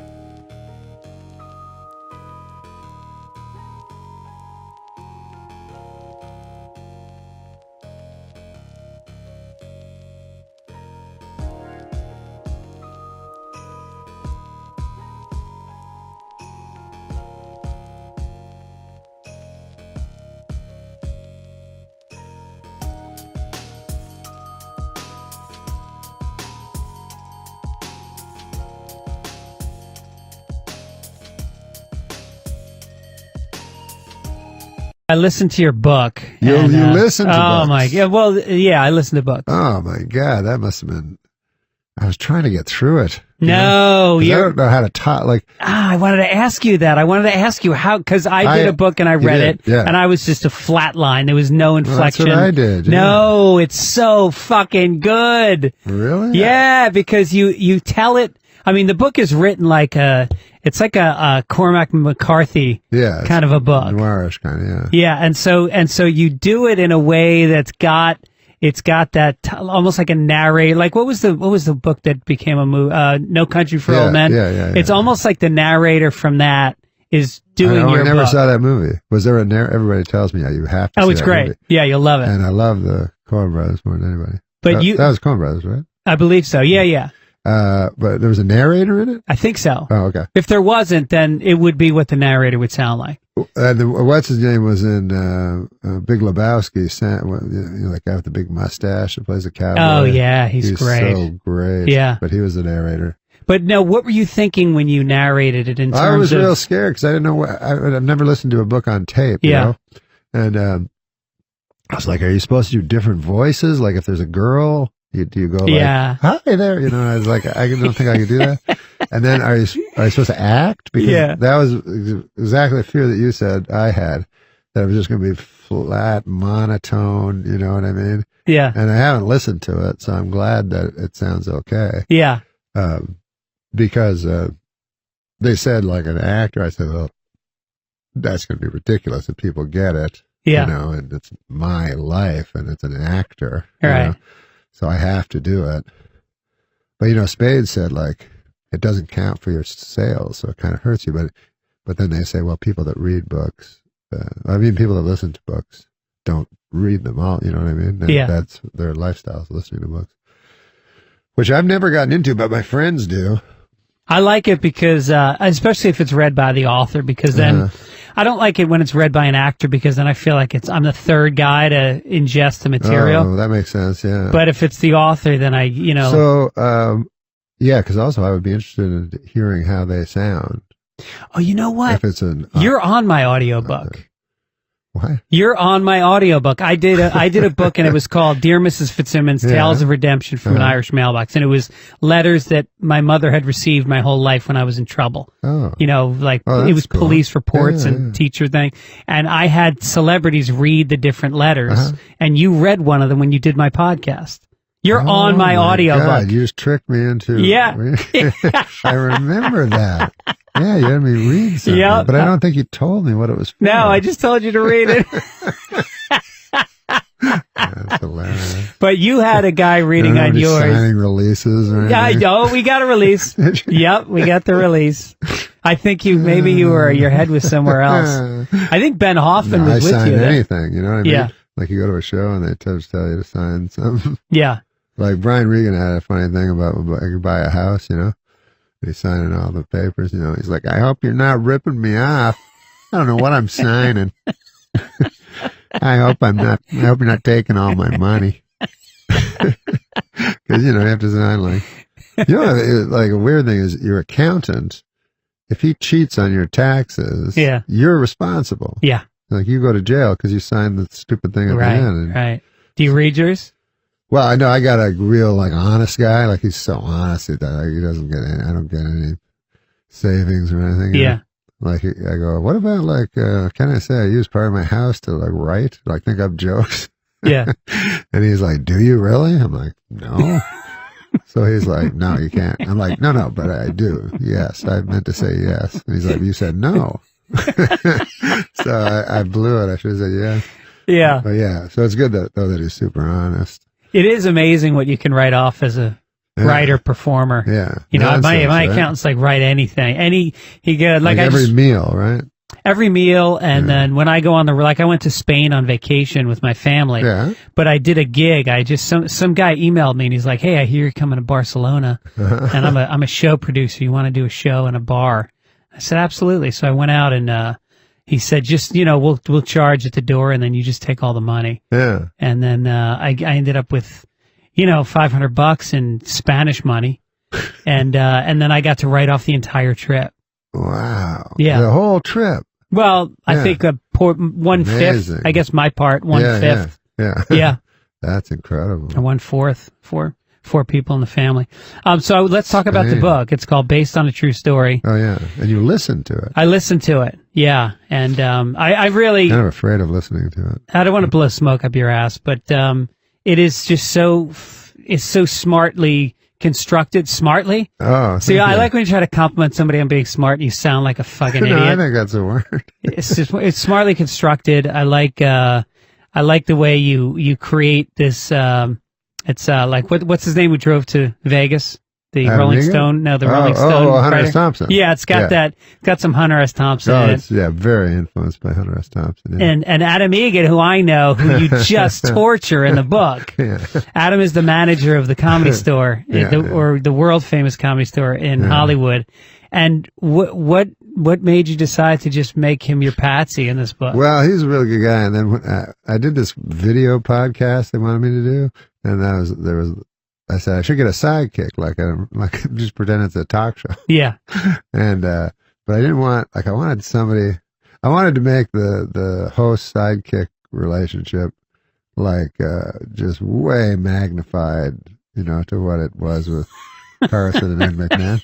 So just a guy I could pile onto, and I didn't want any blowback, so I didn't want to get a comic that would, joke back at me. Right. So I did the podcast with him, and it turned out to be perfect. Yeah, I saw an episode where you're supposed to do an ad for the Man Grape, and you and you just by the end it would convince anybody not to buy a Man Grape. Yeah, well, I made no money for it, so I was I have to do ads, but it was in a kind of a self-fulfilling thing. Like in the second episode we did a little comedy bit where I said, we got some letters from people, comments. And they're pretty good for the most part. And then I read them, and it'd be like, this guy says, because the first show was me and Super Dave. This guy says, it was great to see Norm and Super Dave, two comic heavyweights, sparring together, lose the douchebag. And so the second one was like, I loved the show, everybody was great, but lose cunt face. And so, anyways, it became self-fulfilling, and then everybody started actually doing it. And so I kind of felt sorry for Adam. It's like, every week I read these messages, and they're just all, now my nickname is Cunt Face, like on the message boards. And he's just this sweet guy. He's like the most sincere guy in the world. No, yeah, he's very, very earnest and sweet. So yeah, I asked him, I said, I want to have a guy that's dumber than me in the book. You're right. So I was like, I want it to be Gleason and Art Carney. Right. So he said he'd do it. And I said, you're actually smarter than me, because I always thought Art Carney was smarter than Jackie Gleason and the Honeymooners. Yeah, right. Because he knew that none of these schemes were going to work out. Right. He was just satisfied with being a sewer worker. Like, he worked with shit. And the only jokes, it was a super clean show, but once in a while they do a shit joke about working ankle deep in shit, and having his lunch in the shit. But anyways, that was my idea, was to have a guy that I could the dumbest guy ever in the book.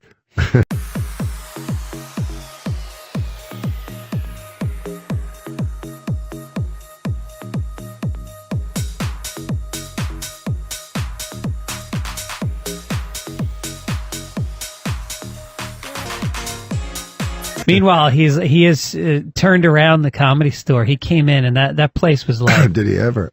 I mean, nobody would work there. I mean, I didn't work there. It was just it was chaos. Well, apparently the guy that books people, whatever, yeah, it was very unpopular. Right. Before. Now that's what Adam does. He was the manager, but now he decides who goes. He says it's torture for him because he's so sweet. Right. And everyone's coming up to him. Yeah. But yeah, he gets guys to come, because every time he's with me and there's, Spade's there, he's like handing him, I'm at him, if you ever want to come and work out. And then people do, yeah. Like Spade started to, Yep. And so, yeah, he did turn it around. And now it's packed every night. Every show is sold out. It's Yeah. amazing. Speaking of which, He never made any money for it, though. no, he needs to make some money. He didn't get rewarded Yeah, for it. I know. He's got to figure that one out. I got him some money for the podcast. Oh, you did? Yeah, Oh, that's because I good. do it for free. Yeah. And then so I said, just, give Adam, you get some, $500 a show or something like that. That's good. Yeah, that's good. Yeah, I know. He was saying you guys are going to start doing it again. He's like, I hope we do. I hope Norm gets his shit together because I want the money. Yeah. It's good kern for him. You know, when I was asked to host the Canadian Screen Awards, I called my good friend Chris Rock, and I said to him, I've got some great news, Chris. I'm going to Canada. And he said, I've got some great news, too. I'm hosting the Oscars. What are you doing in Canada? And I said, visiting some family, friends. The usual. Chris is very presentational, and Chris talks about racial things, and One person does something, they get canceled. Somebody else does the exact same thing, nothing. You know what I'm talking about. Like the kind of people that play Michael Jackson songs, but won't play R. Kelly.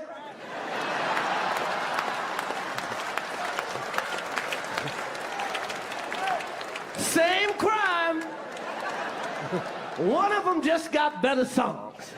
See, there was a number of artists and people who, so for instance, Gary Glitter was caught doing inappropriate things, and his music career, correctly, rightly sort of ended almost overnight. Maybe. If it had been T-Rex who had committed those crimes, I still think. No, because I have a theory. It's to do with the quality of the music. Yeah. See, with Michael Jacko, Jackson. we didn't wipe Jacko out from history because we didn't want to go to weddings and not have Billie Jean. Exactly. So it's sort of, Agreed. if the music was better in the case of Glitter, I think we'd have all. I mean, it felt like the entire world sort of turned their back on the Jacko accusations, right, and just said, well, anything. He didn't start doing this pre-dangerous, so we can listen to everything. Another endless day, nobody's gonna change. You won't ever leave. On my mind again, I'm still not tired of it. Can make you want me. And I might act okay, say things will stay the same. Say I'm all Right, Robert Kardashian helped to free O.J. Simpson, a black football playing murderer. Woo! O.J. Simpson killed 2 white people and got away with it. That's another kind of black excellence. During a recent interview on 2020, longtime O.J. Simpson friend Robert Kardashian said he now believes Simpson may be guilty. Though he did add that had he believed O.J. was guilty at the time, he never would have agreed to hide his bloody clothes and knife. At his civil trial in Los Angeles this week, O.J. Simpson attorneys began their case with an attack on Nicole Brown Simpson's character. Outraged Brown family lawyers responded, quote, Nicole is a victim. No matter what she did, she certainly did not cut her own throat. To which Simpson's attorneys replied, on the contrary, that is precisely what we intend to prove. A down-and-out O.J. Simpson, depressed that all of his money-making ideas have failed, has decided to go back to doing what he does best, killing people.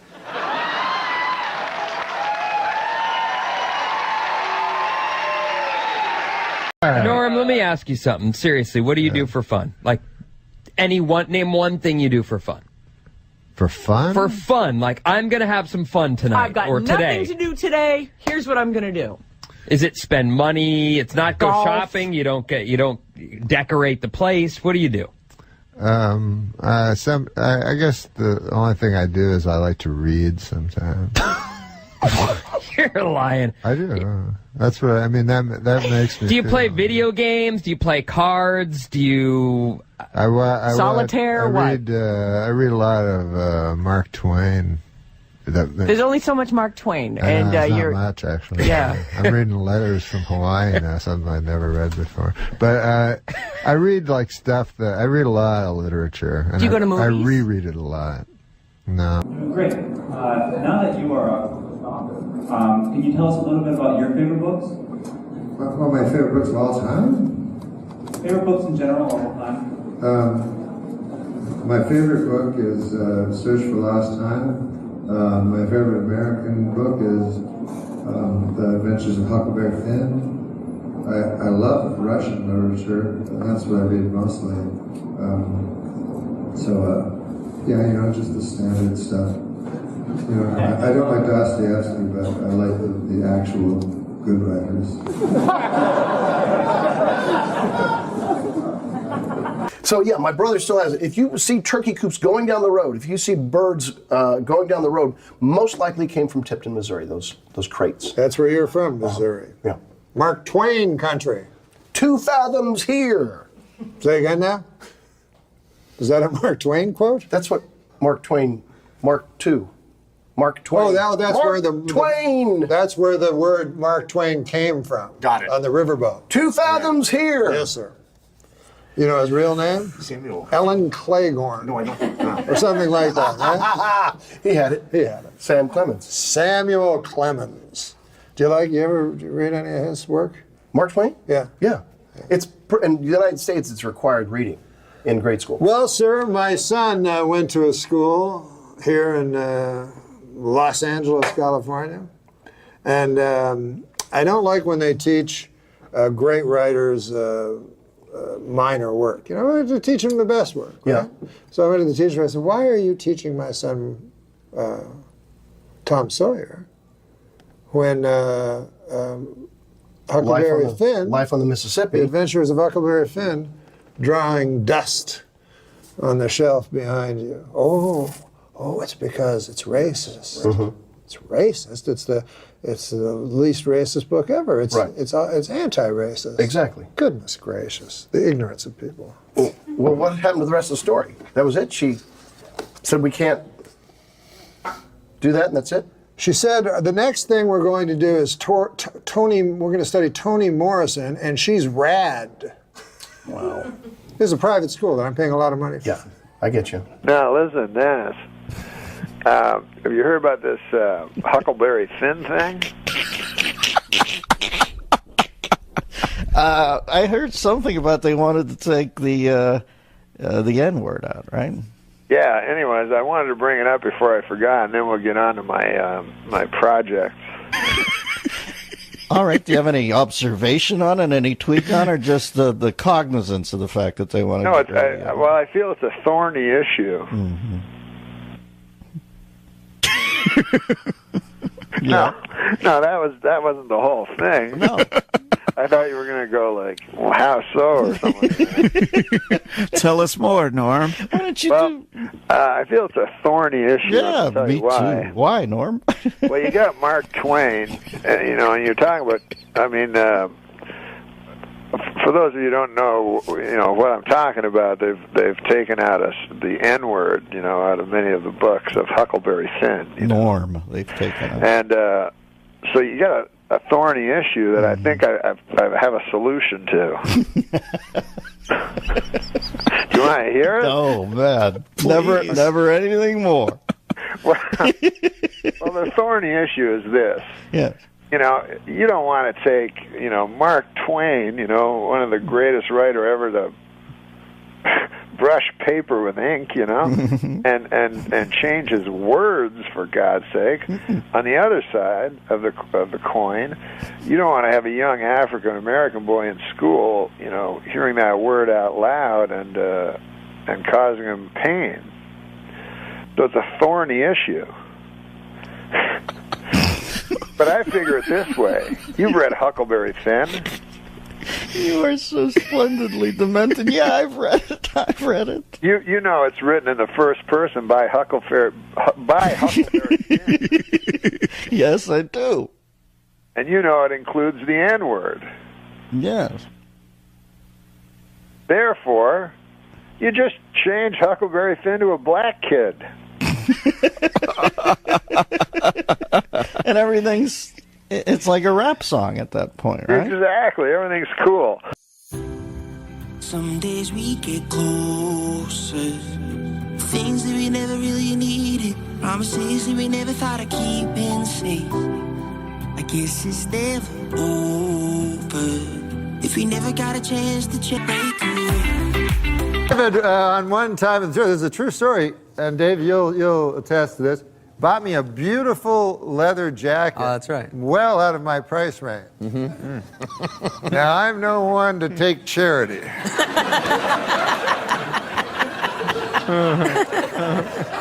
You're doing like a Mark Twain one-man show. All alone in the back. He's constantly screwing with you on every level. Right. But his word choice is, he was like Mark Twain. He had this folksy, completely out of time.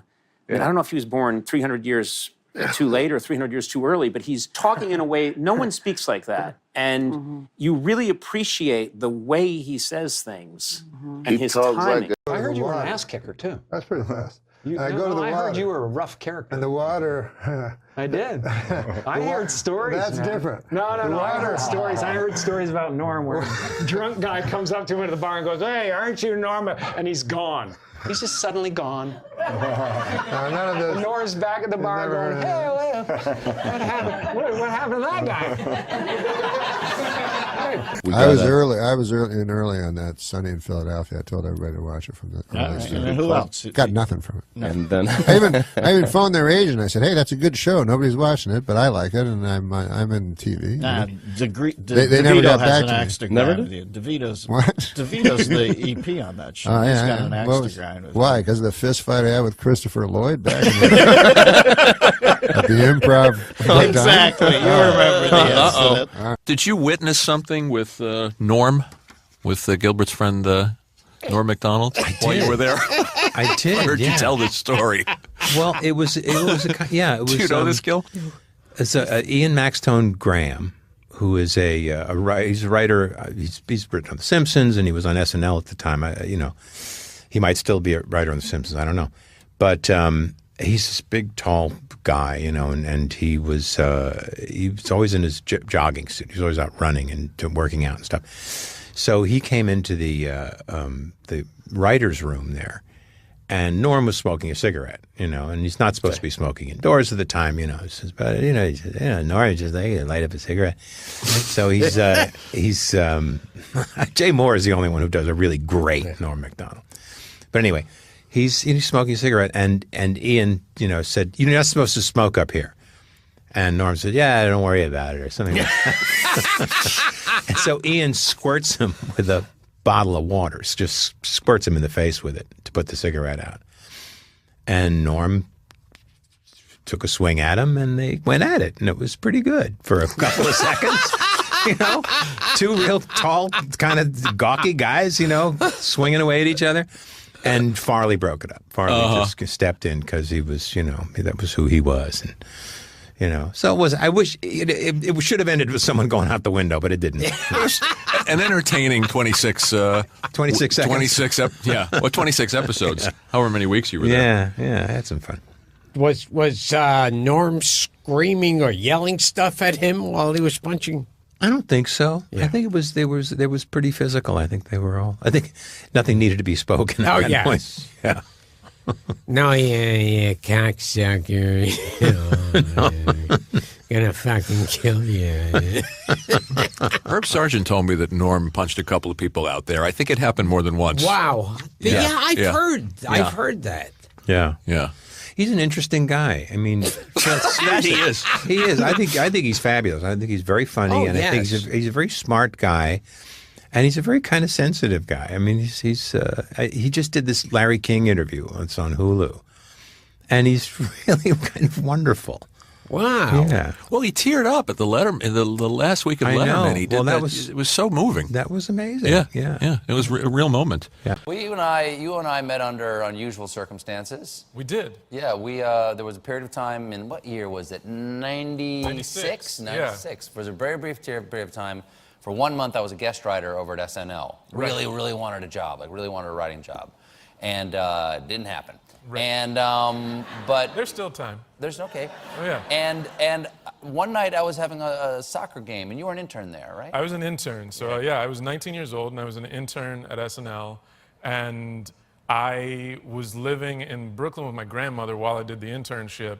And so she didn't have cable or anything, so I would hang out at SNL like after hours and just watch TV, and she didn't have a computer either. She was Amish. So I would just stay and work on the computer and watch television, and Colin Quinn and Norm MacDonald would always get into these like late night soccer games in the hallway. Kind of driving everybody crazy.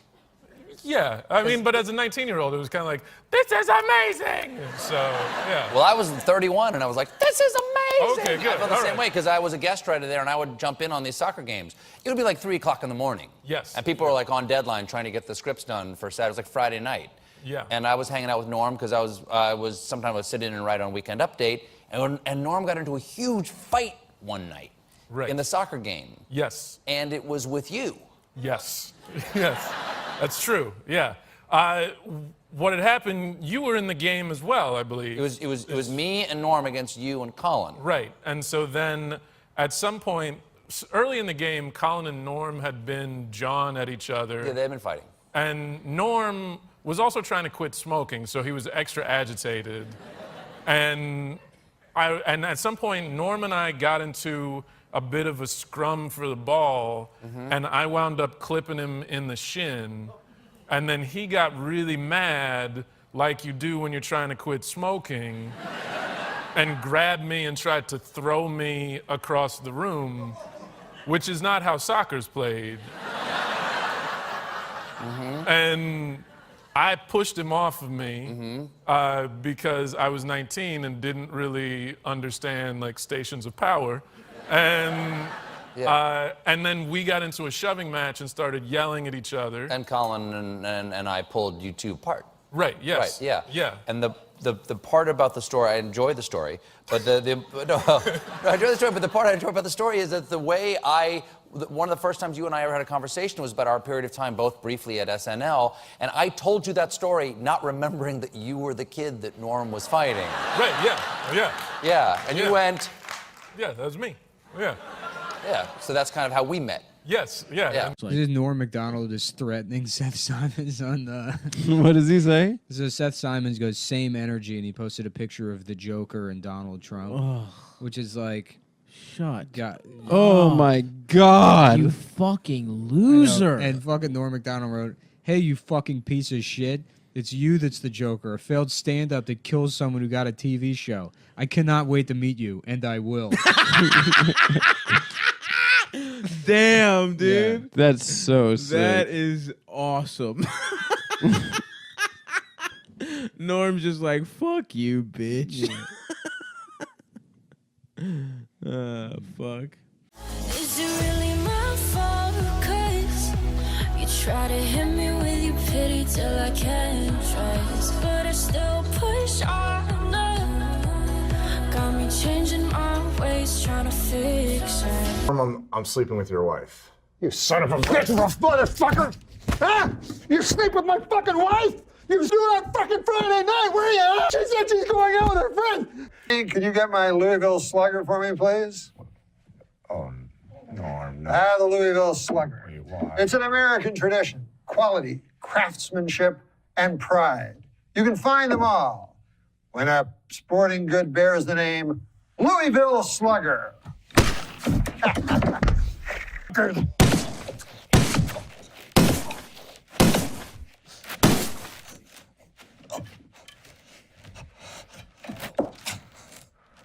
We'll be back with Roseanne.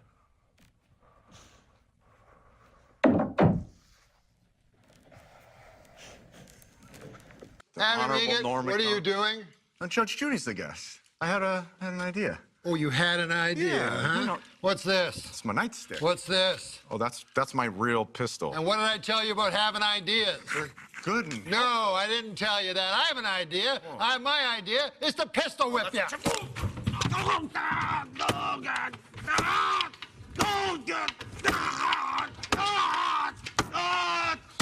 Adam Egat. Yeah. Would you come in, please? What's up? How'd it go? I just wanted to compliment you. Yes, you have a very nice tie. I like your shirt.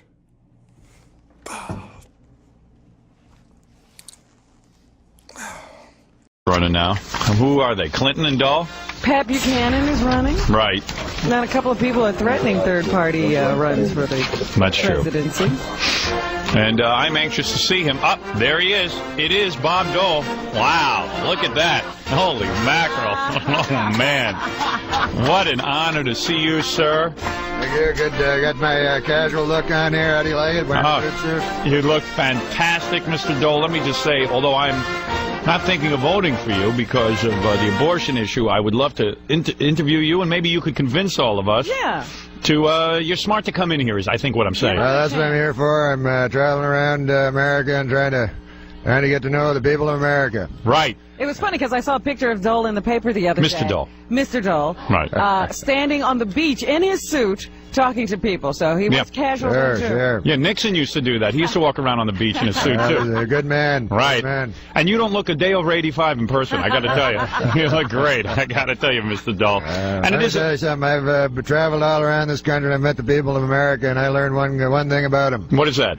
I don't like them. They're not great people. They're damn fools, most of them. But let me conduct a serious interview with here. Even though this show is not known for being Is he serious. kidding now? Is this the joking Bob Dole? Well, you're trying to improve your image. I don't think there's any. Sure, sense of humor is important. Right. So, Mr. Dole. Hard to tell. It is a comedy show, you know that. Sure. But I really do want to conduct a serious interview with you. May I ask you some serious questions? Dole's laughing at you. No, come on. I mean, I know I look kind of freakish and everything, but I want to do a serious interview here, okay? Sure. All right, good. You want to make an opening statement? Get this thing rolling? I'd like to say that, where the hell am I? You're at K-Rock. That's right. And who are you? I'm Howard Stern. I remember the big hook-nosed fella. That's right. That's right. Hair like a girl. That's right. Queen of all media, don't they call you? That's right. The queen of all media. That's very funny. Well, let me tell you why I'm here, Howard Stern. I'm here to reach the young people. Right. You know, the under 65 group. Right. That's right, the baby boomers, Generation 10. All right, what you're hoping to do? May I clarify here because I'm a little confused? Sure. By appearing on my show, I think that you're trying to reach the people who might be thinking of voting for President Clinton. You know, in the last election, I helped President Clinton get elected. Well, I know you did, and I'm looking for that same thing. You know, you reach demographics I've never been able to reach, Howard Stern. Right. I'm talking about the damn dirty hippies. Right. Sexual deviants. Right. Criminal element. You want to reach them? Sure, the pedophiles, homosexual and otherwise. Yes. All of them. And you know what? I want that one group that can make or break a candidate. You want to reach a group that can make or break a candidate? That's right, the group that your show's aimed at. Who's that? The crack whores. Crack whores. Yeah, I'm looking for the crack whore vote. Come on. Isn't it true that you're behind with most groups?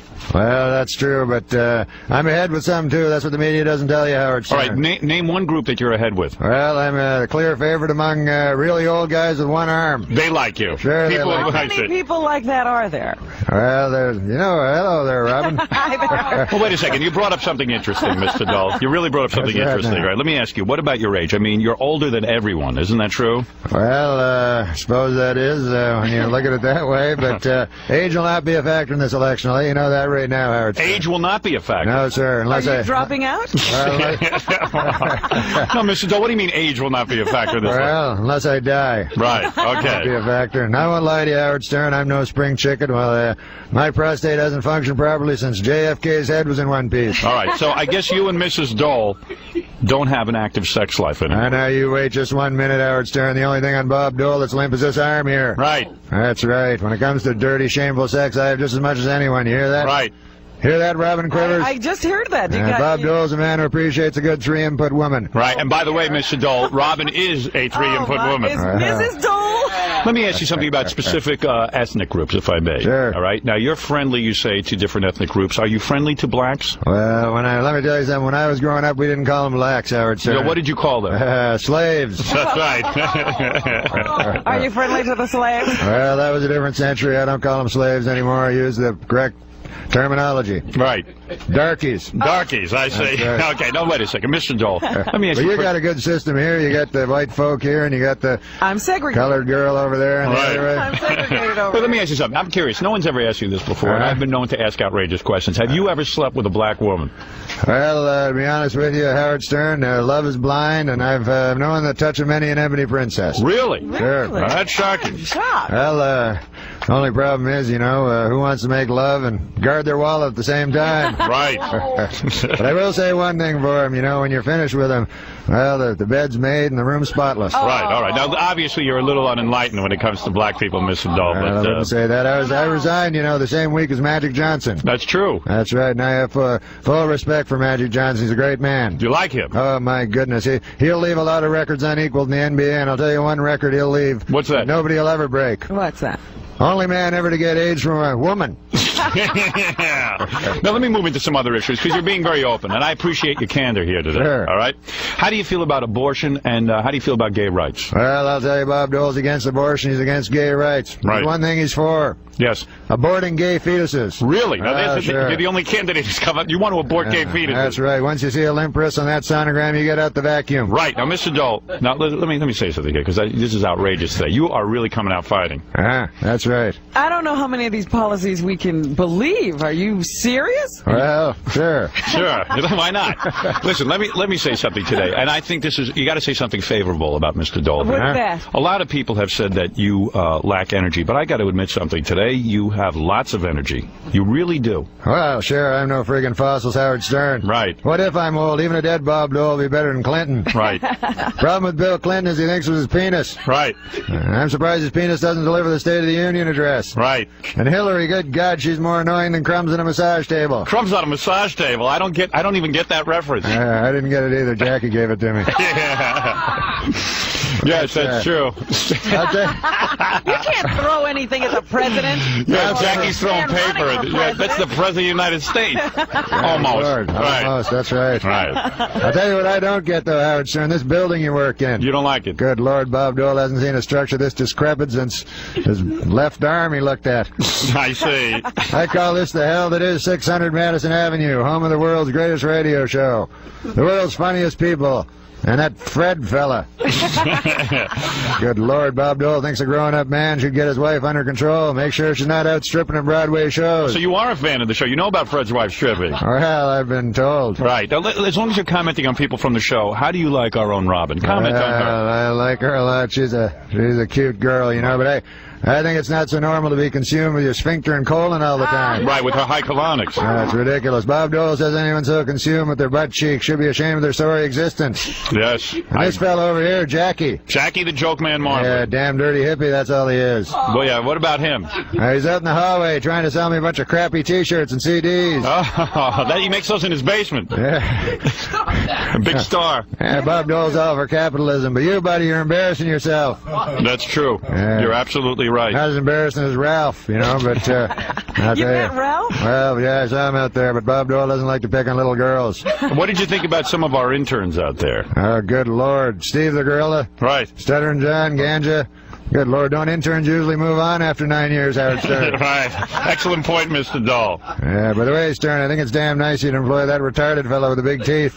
Oh, you like that I employ the retarded with the big Sure. teeth? Working for a living makes him feel better about himself. Get him off the welfare rolls. You're actually talking about Gary, our producer. Yeah, whatever. All right. Mr. Dole, let me just say something here, because this is going very well, but I don't want to... I'm shocked that he's here and we're talking. I don't want to wear out your welcome. I'm flattered. What are you throwing him out? No, I'm thinking of questions, all right? First of all, I'm flattered at how much you know about us on the show here. That's that's really something. But all right, let me get back to the campaign, because that's what you're really here for, right? Sure, well. All right. What is the first thing you're going to do if you're elected president? Be serious. Well, the first thing I'm going to do, Howard Stern, is get rid of that beast Janet Reno. Janet Reno, you don't Good like Lord, her. take a look at the woman. It looked like she ran out of money halfway through her sex change operation, for God's sake. Right, okay. Now, what about accusations that you're too mean-spirited, like saying that Janet Reno looks like she ran out of her sex change money? Well, I'm not mean-spirited at all. When I get into the White House, I don't know what I'm going to enjoy more, screwing over the blacks or the Puerto Ricans. So there's not going to be any blacks in your administration, is that correct? Well, I like some of them. I wish there were more blacks like Clarence Thomas. At least he can name all his kids. Right? He can't Right, name I don't know. I mean, I don't know anything about the guy. Anyway, Mr. Dole, I think it's time to wrap up. What?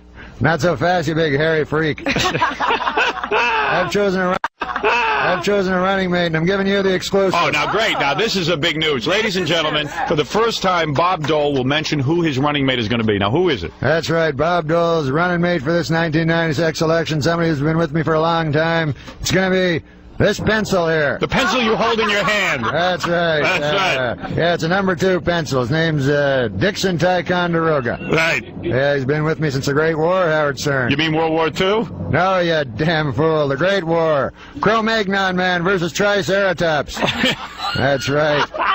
Me and my pencil won that war, and now we're going to win the election. Well, let me tell you something. Dole and Dixon Ticonderoga in 96. Let me tell you something, Mr. Dole. That pencil has more personality than Al Gore, so you might actually take the election. That's Isn't a that good true? point, Howard Stern. Well, That's a good one. I want to thank you, Mr. Dole. Let me ask you one last question. What do you think of that guy on Saturday Night Live who does the impression of you? Goddamn fag. You think he's a fag? You really think he's gay? I think he might be. Yeah, right. Well, that's unbelievable. Wow. Isn't He's really opened up to us today. I can't believe it. I can't believe how much you've opened up. And look how good you look. I'm beginning to like him a lot better. You know, I think I'm going to vote for Bob Dole now. I like all the things you said. Yeah, vote for Bob Dole in 96 on account of I can't do anybody else. Let me ask you a favor. Can I smell your pencil? I know it's been in that hand for a really long time. Sure, absolutely. Let me just pull it out of there. There you go. I had it jammed up a Puerto Rican's ass last night. Oh, stop that. Hey, come on. Wow, do you smoke? It smells like tobacco, actually. I think you're very nervous. Of course, this is the great Norm MacDonald from Saturday Night Live who does Bob Dole so well. And he's fully made up as Bob Dole. Well, the E channel, right? Right, yeah. Oh, no, you got to do that.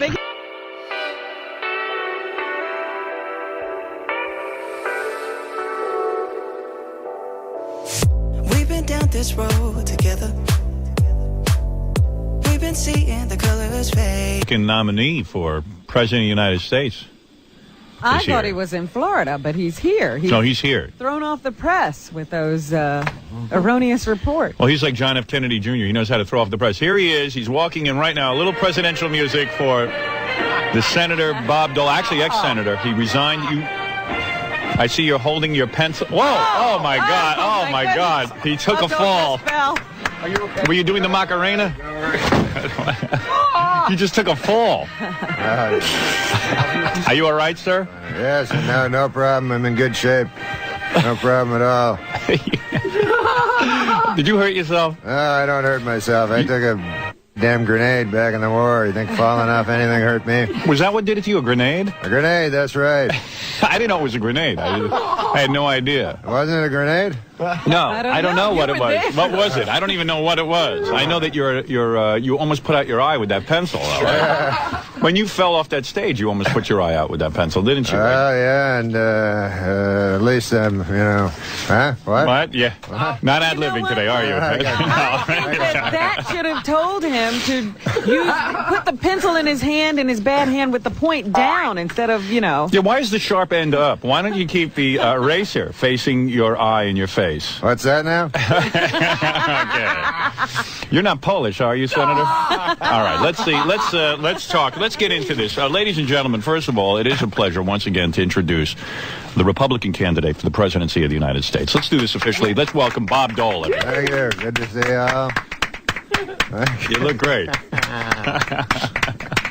You know, they said Bob Dole has a sense of humor. He's laughing this morning. Bob Dole. I lost the voice during the summer. Yeah, you better work on it. No, you're doing great. Bob, Senator, you have an opening statement you want to make? Go ahead. Let me tell you something, Stern. First of all, how are you? Good to see you, you damn freak. Oh. And let me ask you a question. I was wondering, do you take it in the seat? Oh, come on. Why, because I have long hair? That's right, you long hair beatnik.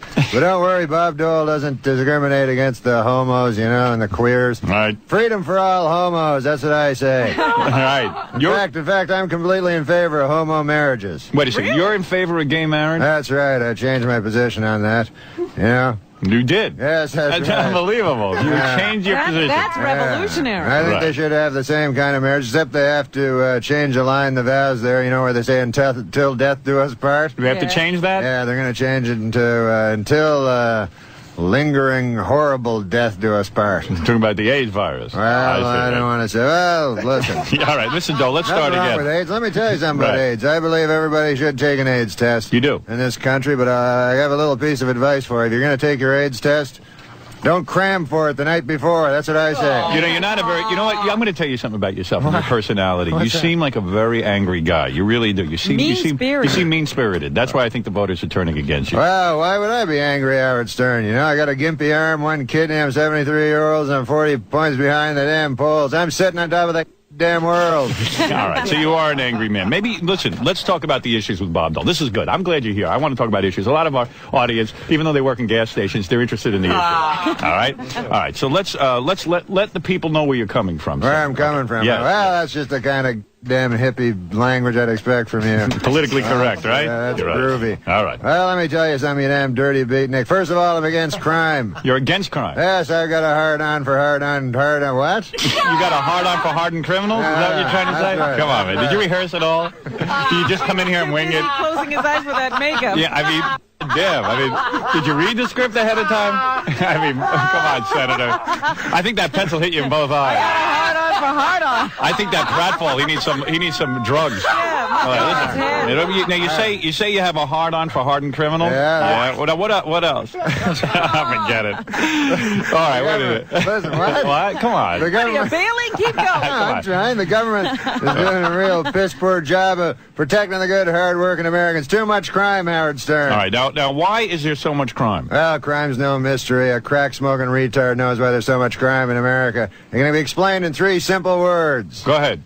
Negroes, Negroes, Negroes. Negroes. Now, wait a second. Are you in fact blaming all of the crime in our country on the Negroes? No, I'd never do that. I wouldn't rule out. What are you doing using the word Negro? Right. Well, whatever. I'm trying to talk like Bob Dole. All right. I wouldn't rule out the Dagos and the dirty mix, but let's face facts. Those damn Negroes like 3-pack Shakur. Right. Let me ask you something. Is Garth Brooks getting shot in Vegas? No. No. Is Kenny Rogers lying in a body bag? Is Kenny Rogers what? I don't know. Is he lying in a body bag after getting, pissing off Pat Boone?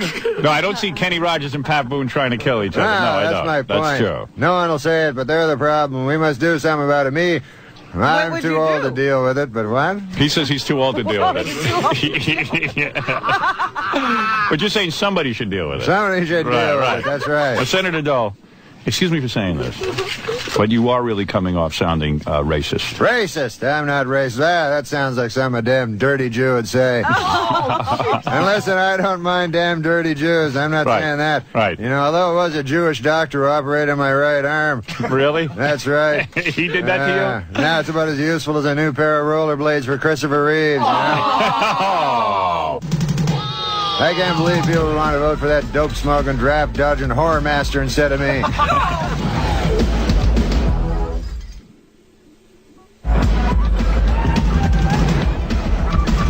Now, Mr. Dole, you really sound like you're out of control this morning. I think that fall did a lot to your brain. Hogwash. Bob Dole's not a racist. That's right. You're not. I thought we covered that. yeah, we're going to cover it again. Bob Dole's not a racist. I love Colin Powell. I love Bill Crosby.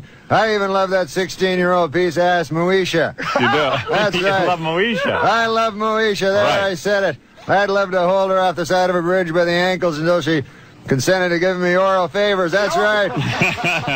And I'll tell you something else. I like that Whoopi Goldberg. You do? Sure I do. I know you don't like reading, that's for sure. That's wild that you, yes. Now, Whoopi Goldberg, a black woman with a damn dirty Jew name. There you go. You know, I just noticed Mr. Dole switched pages of his script with his bad hand. It's amazing. I don't know how he did it, but he did it. I think it's a fake. Now, I'm surprised you like Whoopi Goldberg. Oh, sure. I'd grab her big chocolate cake ass and have my way with her plantation style. Yeah? That's right. Wait a minute. Did I think that, or did I say it out loud? I don't know. Either way, Mr. Dole, I think that what you're saying is, and I'm glad you're saying this, I think you're trying to say you love black people, right? Well, sure. Bob Dole loves black people. He does. Yes. I harbor no will against the Negroes as a concept, you know. Right. And I have a message for Negroes. Go ahead, drink your Thunderbird, play your rap music, rape your own sister, smoke your crack. Libby and I will continue to do hard work for you while you sleep in your own feces-covered mattresses. Bob Dole's for all Americans. All right, well, that's nice to say. All right, well, that's a little better. I think that will get the black vote. I mean, he really does sound you sound insensitive. You know that. And that's what people accuse you of, being insensitive. And out of touch. That's right. Well, that's not true at all. What? I may sound insensitive, but deep down I'm a softie, you know? I may sound like Hitler, but I feel like more like Eva Gabor. Eva Gabor. Really? You feel like Eva Gabor? Gabor sisters. Yeah. Magda, do you think Merv actually had sex? I always wondered about that. You What's think, that about? What, whether Merv had sex with Eva Yeah, Gabor? Merv Griffin. I don't know, Mr. Dole. He's a dirty fruit, isn't he? No, of course not. No. I thought. No, I heard there was some rumor about Merv Griffin kind of having sex with that Danny Terrio. Well, Danny Terrio said that Merv came on to him. Yes. Yeah. Well, there you go. Yeah. Wouldn't you? All right. Now, what you're saying here this morning? Let me see if I got this right. Okay. You're saying there's a softer side to you that we don't see. I'll tell you, Bob Dole has romance in his body all the way to the tip of these dead fingers of mine. You have romance in your body. Yeah. Ooh, that's just creepy. How does he show that? I don't want to know. Let him use his dead fingers on you. Mr. Dole, let's change the subject. All right, here we go. Senator, President Clinton has refused to release all of his medical records. Yeah. What do you think he's hiding? Yeah, well, he says they're embarrassing. Right. Yeah. What is he trying to hide? Yeah, let me tell you. Sure, two words. What? Throat syphilis. Throat syphilis. That's right. You think that's what he has? Yeah. Oh, my God, that's disgusting. I've never even heard of it. Throat syphilis? You never heard of that? No. Yeah, well, that's what fruits get. Maybe he has a clitoris in his nose. All right, let's change the subject again. Let's change the subject again. Doesn't inhale. Maybe he didn't swallow either. Let's do something. Let's see if we can't help your image. All right. All right. Do you have any pets? Pets? Yeah. Well, yes, damn right I have pets. I have a dog with a club foot. I got a cat with a hunchback. Got one of them six-legged rabbits. Got a goldfish with epilepsy. Yeah. That's right. There's something wrong with all of his Is that because of your own affliction that you... yes, I believe all life is sacred. No creature with a defect should be destroyed. Except maybe Stuttering John. Right. That's right. What the hell, he should live too. All right. You know what? I think you're mellowing out, Mr. Dahl. I really do. Yeah, that was soft to let Stuttering John live. That shows a softer side to you. Well, with age brings wisdom, you know? Right. Unless you're Ronald Reagan, you know, then it brings Alzheimer's. Right. Good point. That character. Went over to visit Reagan last month at his ranch, you know? Right. Yeah, Nancy said he was out back riding horses and chopping wood, so I go back to see him, you know? Yeah. Find him riding wood and chopping horses. Wow, just the opposite. Yeah. I can't believe it. The polar opposite. But seriously, Stern, last week I got a Mother's Day card from the Gaffa Jackoff. You did? You got a Mother's Day card from Ronald Reagan. That's right. Wow. Hey, listen, speaking of... Robin got a Mother's Day card from the Harlem Globetrotters. Wow.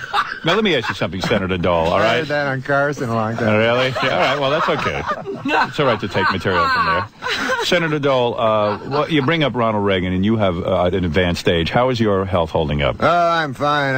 Only thing is my colon falls out every once in a while. What? That's Really? right. Oh, my. Jackie, you're wearing finger cuts. Would you be a good fella? Tuck it back in there. Come on. Yeah, It's out right now. Yeah, is your colon out right now? Yeah, my colon's out. Yeah. Sometimes it kind of dangles out there like a dirty accordion in a hurricane. Oh. Wow. Yeah. You want to hear Lady of Spain? Yeah, that's good. Wouldn't that be ironic if you lose all sensation in your arm and you have a hand like Bob Dahl? Yeah, that'd be a f***ing riot.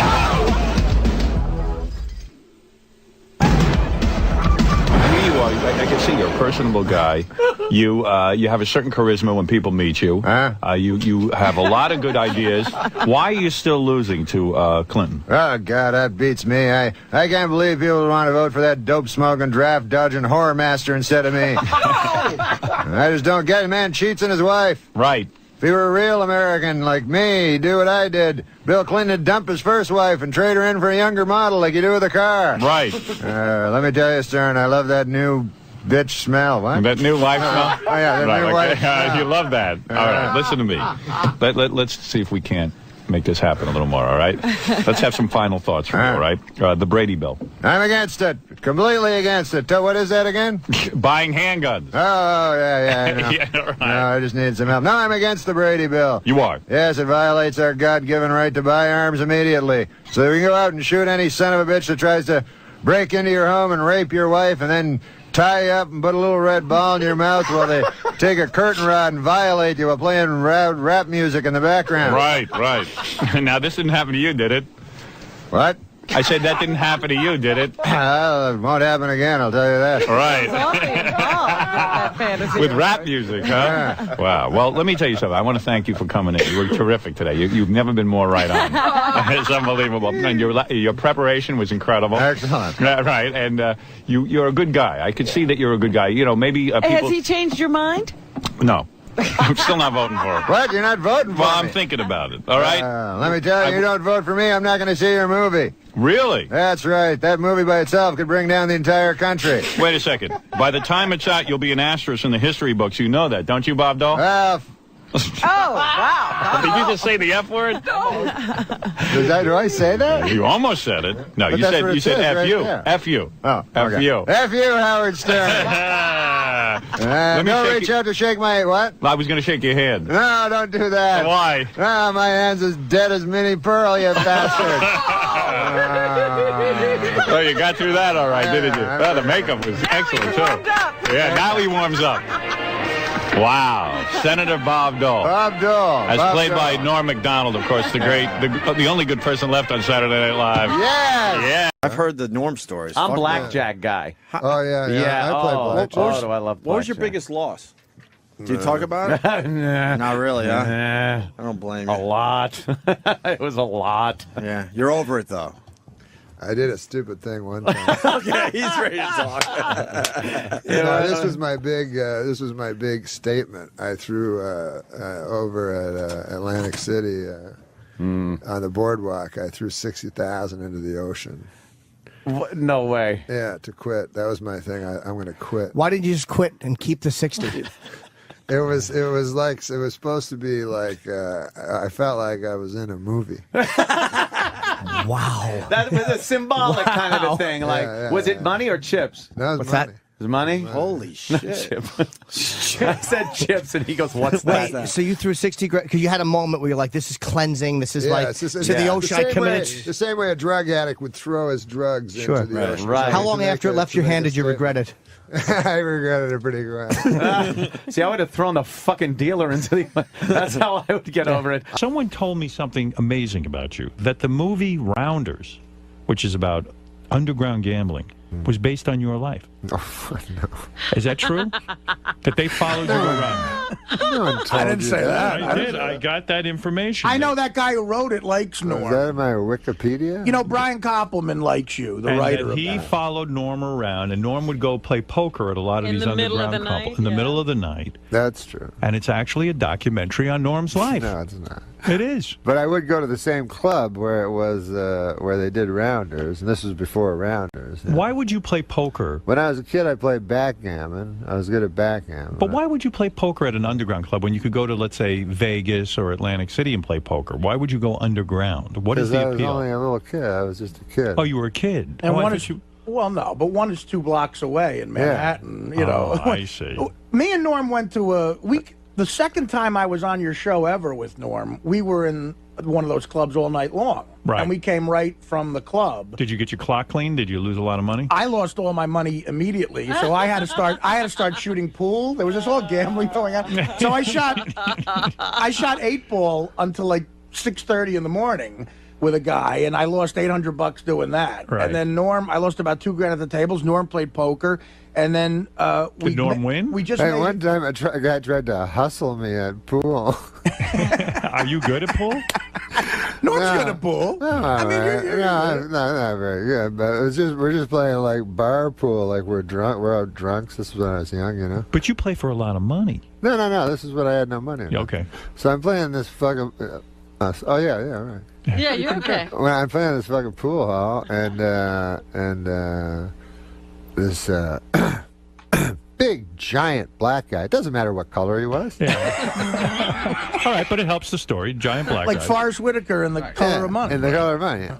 So he comes, no, but he's dressed like, he has all this stuff, and he has 2 girls with him, you know, and I'm all drunk. I'm like an idiot, you know, with my friends playing pool.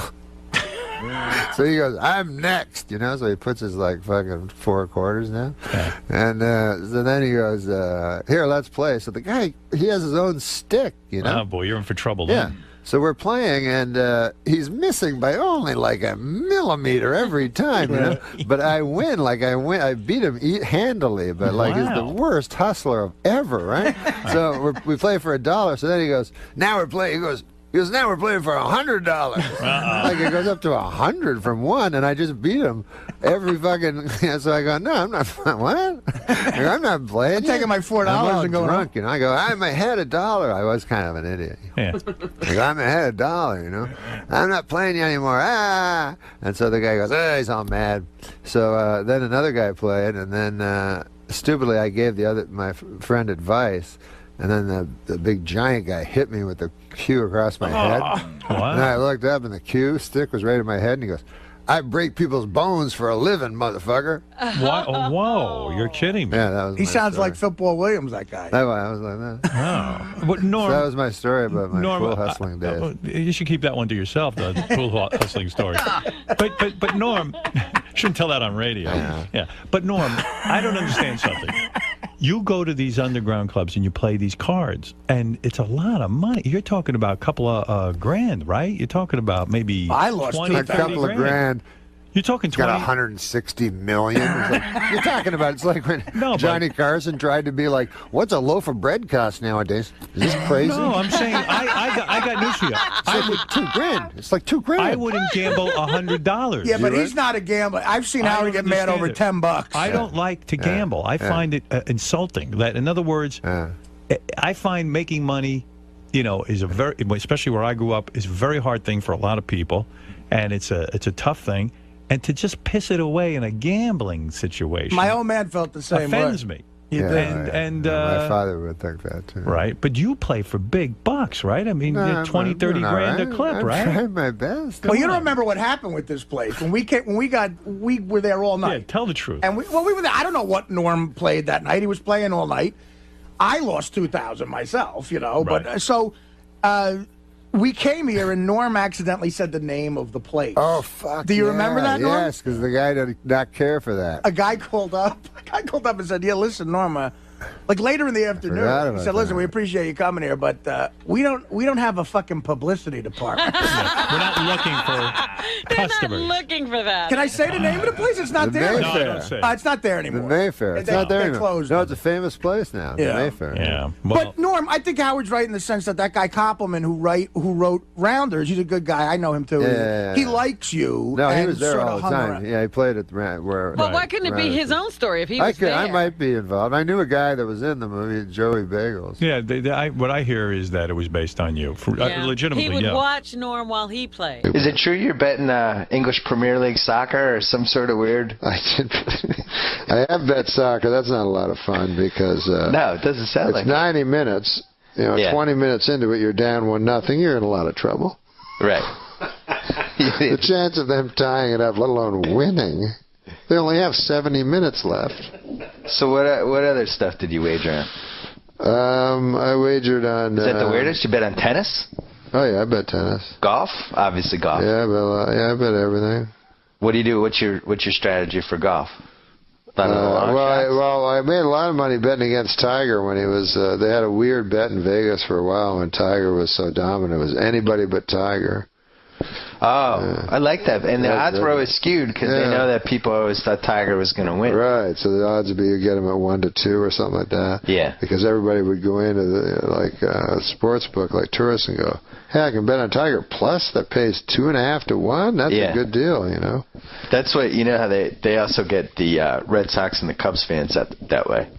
Oh, it's like by if what Daniel they goes know. to Vegas, he's got some family member or something saying, hey, when you're there, can you put 20 in the Red Sox for me? Yeah. Those are the two teams that everybody does that for, so they jack the odds really low.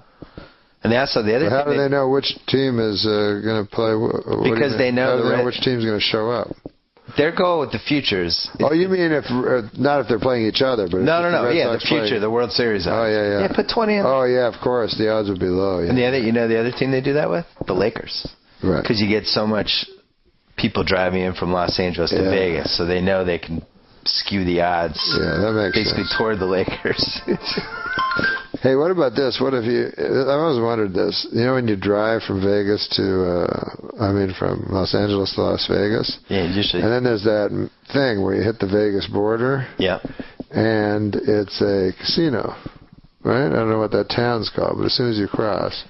It's that town. It's like for people who have such bad gambling problems, they can't wait to get to Las Vegas. I got to pull off now and bet. I can't. But don't you think it's happened where like a person has flown in from some former country, got to L.A., driven, seen that, figured it was Vegas. Oh, and just spent like the weekend there? Yeah, and then came home. Doesn't it have a rock in the name? It's like something rock or rock yeah, something. it is rock something. Red Rock or Little Rock, Arkansas?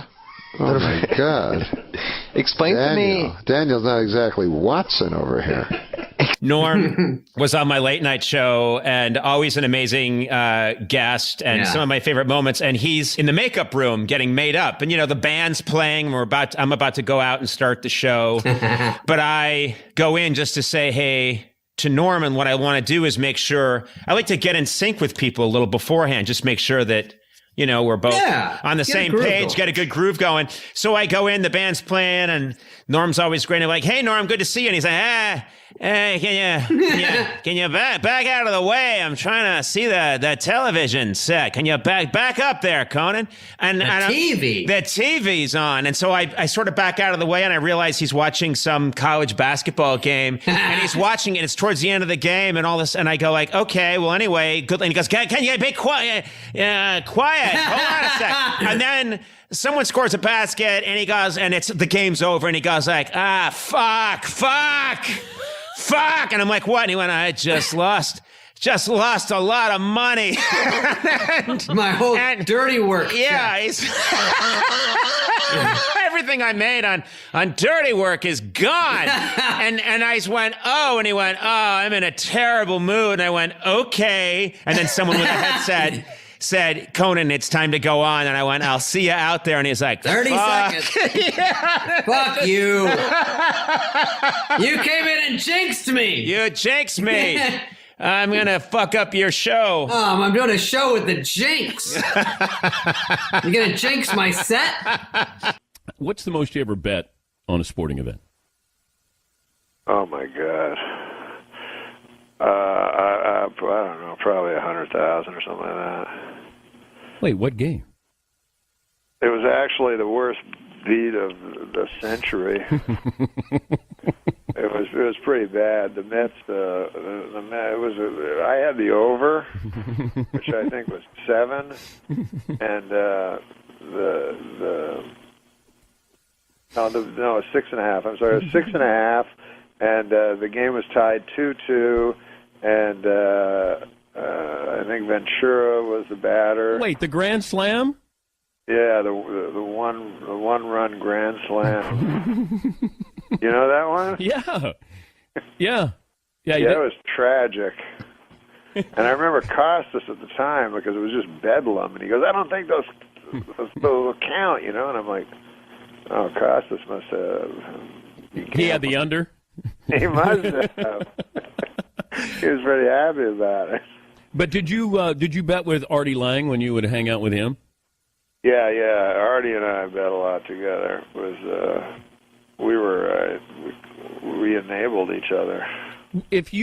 People often say that if you play a round of golf with somebody, you can find everything you need to know about a guy. If I said, could you find out that same amount of information as to how competitive, does he cheat, fun guy, does he have beers, smoke cigars? Could you have that same kind of feeling about a guy playing poker? Well, not as much because, lying's part of the game and so forth. Golf, I completely agree with you. You can when find I play out. Golf, I count every stroke, and it maddens me, when people don't. What got you interested? I read a thing in in Golf Digest once. Actually, it was Jack Nicklaus, Yeah. Gerald Ford, and Jimmy, what's his name, Clinton were playing a round of golf, and it was really funny because Clinton, allegedly a scratch player, just cheated the whole time. And so, he'd be in the woods and everything, and he was one of these guys who'd get up on the green and then start counting after, give me a birdie, give me a bogey or whatever. And the other guys were just fuming about it, I did not cheat. I did not.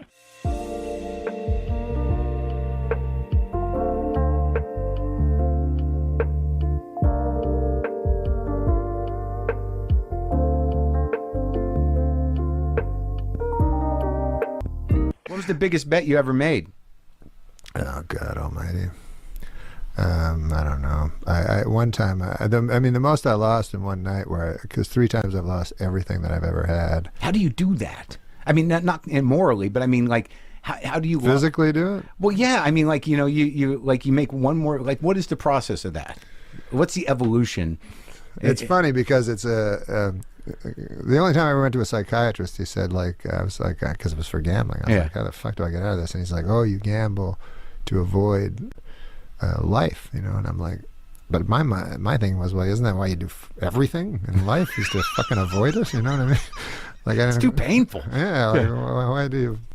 So I said, but it's painful to think about, but because now it would be nice to have the money, but you just lose it by it's just like any escape, I guess. Because I was never a drug or alcohol guy, but like when I watch a game and I have a bunch of money on it, then I can understand what's going on. Nothing's ambivalent or anything about it, And there's stakes. There's stakes. You know exactly the rules. Yeah. You're completely involved, and you're completely escaped from your life. Yeah. Of the real. Yeah. The real fear. My biggest problem is ruminating about death. If I could get over that somehow. And you do that regularly? I try to. I read fucking books about it and shit. So, like, you still haven't walked me through losing everything. Well, how you do it? Physically? Yeah, because you've got a house, you had a lot of money saved up, and then so you make one bet, and then you realize you're about to lose everything. Do you make phone calls to people saying, like, I just need a little more? I mean. Well, you kind of at the end of it, it's happening. I guess it's like I've never had substance abuse problems, but I guess it's like people that know they're going to hit bottom, and kind of want it. Yeah. Because it does it's exhausting. Yeah. To be obsessed with something. Right. So you are, I guess, trying to do it, trying to finish it off. Right. Finally. Because if you have $450,000 in the bank, whatever the fuck it was, and then you lose $400,000, you go, fuck it, I don't want to fucking have $50,000. Right. To remind me that I don't want money to remind me that I had more money. So that's how you do it. So that's how you do it. Hi, I'm NORM MACDONALD. A while back I met myself underneath the Queensboro Bridge. I employed this copy of myself, and while the man earned his coin, I gazed at the water channel and suddenly saw my whole career in clips. Then my vision cleared. Why, that man wasn't Norm. He didn't even look like me. Not a day goes by that I don't think of that guy and how much I hate his guts. I know it's time to close my eyes to old ends, open up to new friends, leave my heart in Berlin, where the tables turning, seeking out the. There's a guy who'll come on TV, go, hey, listen, let me ask you a question. Do you like yellow? And I go, yeah, of course I like yellow. And he goes, yeah, well, so is this guy. And they show a guy, he's waving, pointing at someone that doesn't exist, wearing a yellow shirt, And then I go, Ruth, get out here, goddamn. Here's a guy on the TV that's speaking for me finally, Ruth. Anyways, I hope you guys are all doing well. I'm glad I got my wife, Ruth. She's all right, She watching a lot of TV. She got guilty pleasures, you know, and her guilty pleasure is watching Housewives of Atlanta. I don't know if you've ever seen that. My guilty pleasure is finding elderly gentlemen and shooting them in the leg. That's just a joke. That is a joke. I felt it was time I tell a joke, and I think it may be in my contract. Anyways, my wife, man, she ain't the brightest girl, Ruth. We have what's called a hall pass. You know what that is? A hall pass? That means you're allowed to have sex with any two people that you would like to have sex with, you know, because they're special. So I chose, and the other partner has to agree to it. So I chose on my hall pass Angelina Jolie and Christy Brinkley. And Ruth, my wife, she's so stupid that you know who she chose? The Mexican guy that mows my lawn and his brother. Of all the people in the world. All the people in the world. But I love women, you know. I consider women to be superior to men, and I'll tell you why. They create life. Think about that. You know what I mean? What do men do? Maybe they eat sour cream and onion chips or something. Women create life, for God's sakes. It's amazing. You know what I'm saying? If I was a woman, that's all I do, just create life. You know, I go to parties and go, hey, Fred, what do you do? I can't remember. And Fred would go, I'll tell you what I do, Loretta. That's my name in the story. He'd go, I tell you what I do, Loretta. I think you know I work down at the bank for Mr. Abernathy. And what my main job is, Abernathy will give me a stack of papers about this big. And by the end of the day, if I get them down about this big, well, that's a good, I go, wait a second there. I'm sorry. I got to stop you there. You know, remember I was telling you how I create life, human life, the highest form of life? I just got to tell you this. That life just kicked me. Can you possibly wrap your head around that? And then he'll go, look, Abernathy's never given me that corner office like he promised. And there was plenty of lunches where he brought it up. But then Henderson showed up, and that all changed. Who am I kidding? I should just quit. Anyways, what have we learned from this little fable?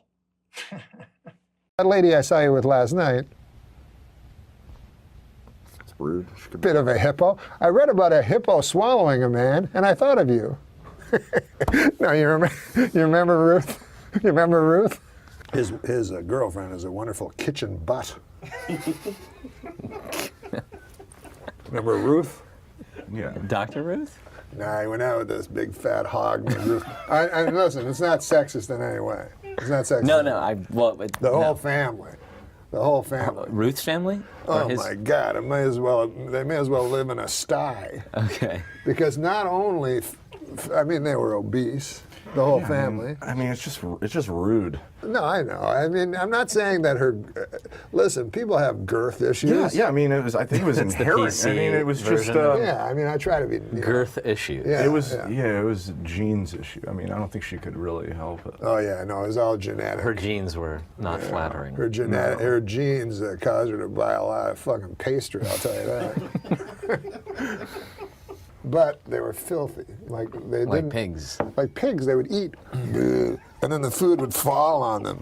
The father, I remember, like, his gut was way up.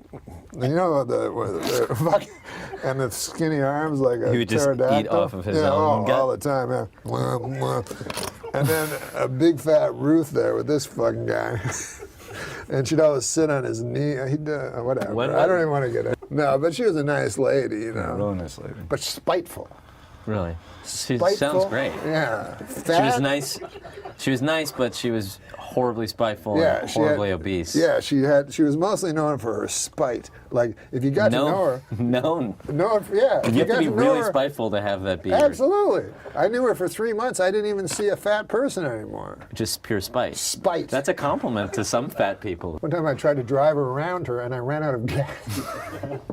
I don't want to say she was spiteful, but she could be watching. Man. I don't want to say she was spiteful, but one time she got on the scale, it said, please, one at a time. I mean, this lady was spiteful. One time, she was so spiteful, she was swimming in the ocean. A helicopter fucking radioed down for landing instructions. I mean, she was a little spiteful. No, it's just God a bless euphemism. Ruth. God bless Ruth. God bless Ruth. She was named after the biblical figure Ruth. You know the book of Ruth? No, but every time you talk about Ruth, you always refer to the chapter of Jonah.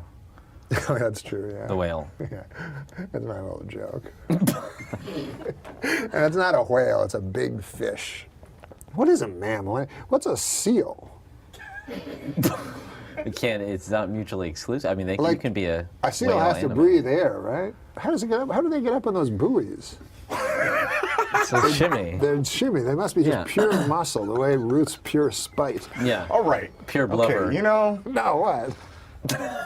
You say there's no way we could go back, and that I've broken what we had. Oh, I wish that you would come around. No. You know, is the whole thing is a complete waste of everyone's time, and it's joyous because he's reveling in it. He's reveling in every second of it. This wife Ruth that you speaking of. Nothing's real. Yeah, There's Agnes at the desk. Yeah. Still, it goes did on. you see Django Unchained? Yeah, I did. Okay. You remember when Leonardo DiCaprio and the boys were sitting around watching the slaves the Mandingo fight to death? fight. Yeah, awful. Yeah, awful. Ah, he's not doing what I told him, for God's sake. Bravo, Ruth, così, dai che sei più rapido. Come on now, boys, I'll fight to the death. But isn't that what boxing is? No. You and your rich friends, you go to Vegas, you say, bring up those poor black people from the ghetto. In the ghetto. I don't think that's the requirement. And a mother cry.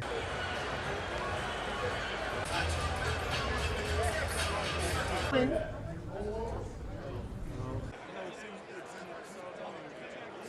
don't think that you have to be African American. You have to be poor. Okay. No. It just so happens, I think. Maybe because that's a way out for kids. Yeah. Yeah. But do you think it's cool that rich people pay money to watch two poor people fight to the death? Well, if they're good, they won't be poor anymore. Mayweather was one of the top paid athletes last year. Yeah. Yeah, and he lost it all on the Jaguars. This car costs $3.2 million. This Bugatti right here costs $1.6 million. You ain't seen these toys? I haven't seen these? No. What? Floyd, this is 7 cars, man. Silver, platinum, Miami, black LA, white Vegas. Yeah. I thought we were going over my credits, and you've lured me into a discussion. You put me on the side of the argument. I'm trying of to a rich say, white person oppressing young black males let me say this. into boxing. I don't know how I got that. Let's go back to Saturday Night Live. All right. Because it was always a mystery to me why you were fired. I had my own theory. It's a rather shallow theory. I'd love to hear your theory. You were bald. Oh, that would not make it an issue. That would be the worst reason ever. I grasped onto that you were bald. You know what I mean? The way that conspiracy theorists go, by God, one disturbed 24-year-old could not have taken down Camelot. I think the same way with you. Why were you fired? Was Oswald 24? He was an overachiever. He looked older than 24. I look at the poster and for Anchorman 2, and what do I see on the poster? Paul Rudd. Who else do I see? Will Ferrell. Who else do I see? Steve Carell. Who else do I see? David Koechner. 3 multimillionaires. I'm not multi-million. Do you think I'm really wealthy? No, I said 3 multi. Oh, 3. Listen, folks. Name me another guy that had that many characters in the first year of Saturday Night Live, bar Eddie Murphy. Well, I'll bet you Mike Myers did. First year? Mike Myers, first year? Nothing. Nothing. Why do I keep getting put You're on not a this bitter man. You're not bitter. This side of these arguments. Well, you must. Your father had something to do with turkeys. I was told. A little birdie told me. He was a manufacturer of turkey coops. What is your favorite project you've ever worked on? This. I want to talk about Del Close. Favorite project I've ever worked on, there's tons. There's tons of them. Yeah. A recent one, and this is not just so you don't understand the word favorite. Wow. Is this called Norm's Hot Box today?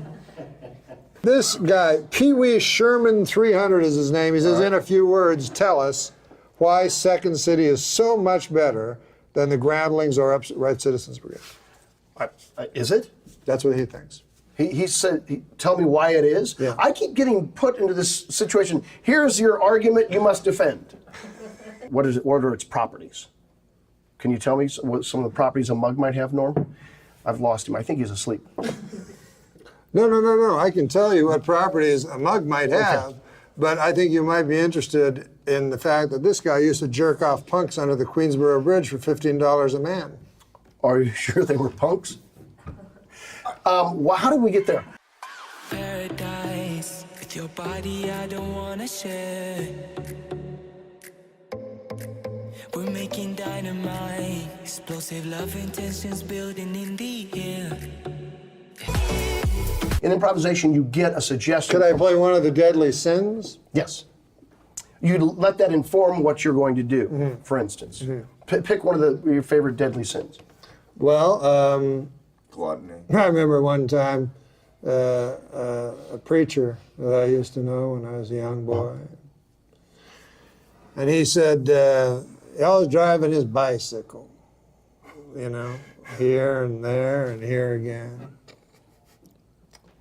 Always driving his bicycle. So, what's going on? I was going to tell you a story. I know, but it has to do with this. Okay. And he's a good man, pious man. And one day, his bicycle went missing. So my daddy said to him, Bert, that was his name. We weren't Catholic, you know, he just called the preacher by his first name. Bert, I think I know how to find out who stole your bicycle. How would I do it? When you're talking, when you're doing your sermon next week, you just go through the 10 Commandments. You just go through the 10 Commandments from 1 to 10. And when you hit number 8, thou shalt not steal, you look at the congregation and you'll see somebody, doing this here, you know, fiddling with his glasses. That's your thief. I'll do it, Bert says. So my daddy told me that story, and I was really hankering to see that speech that Bert was going to say that day. So he goes through the 10 Commandments. Starts from 1 right down to 10. Now he gets to 8 and speeds right through it. Speeds right through 8. My daddy said, "What the hell?" So afterwards, you get outside. Bert, what in earth happened? Number 8 was the one you were supposed to go. You know, why'd you speed through it? Bert says, "Well, I tell you why. When I came to number 7 in the 10 Commandments, thou shalt not commit adultery. By golly, I remember where I put my bike." He was fucking Widow McClanahan. Then it's not adultery. She's a widow. No, but he's a man of the cloth. Oh, he's a Catholic. He's a priest. No, he's a reverend, but we have our, you know. So that's how we got there from the 7 deadly sins. Okay. Yeah.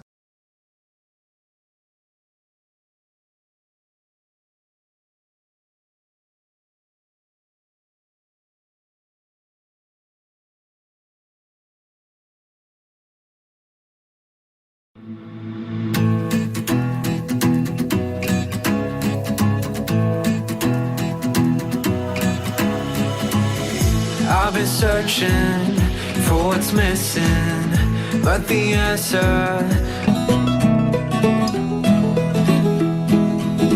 I'm just an old chunk of coal, but I'm gonna be a diamond someday.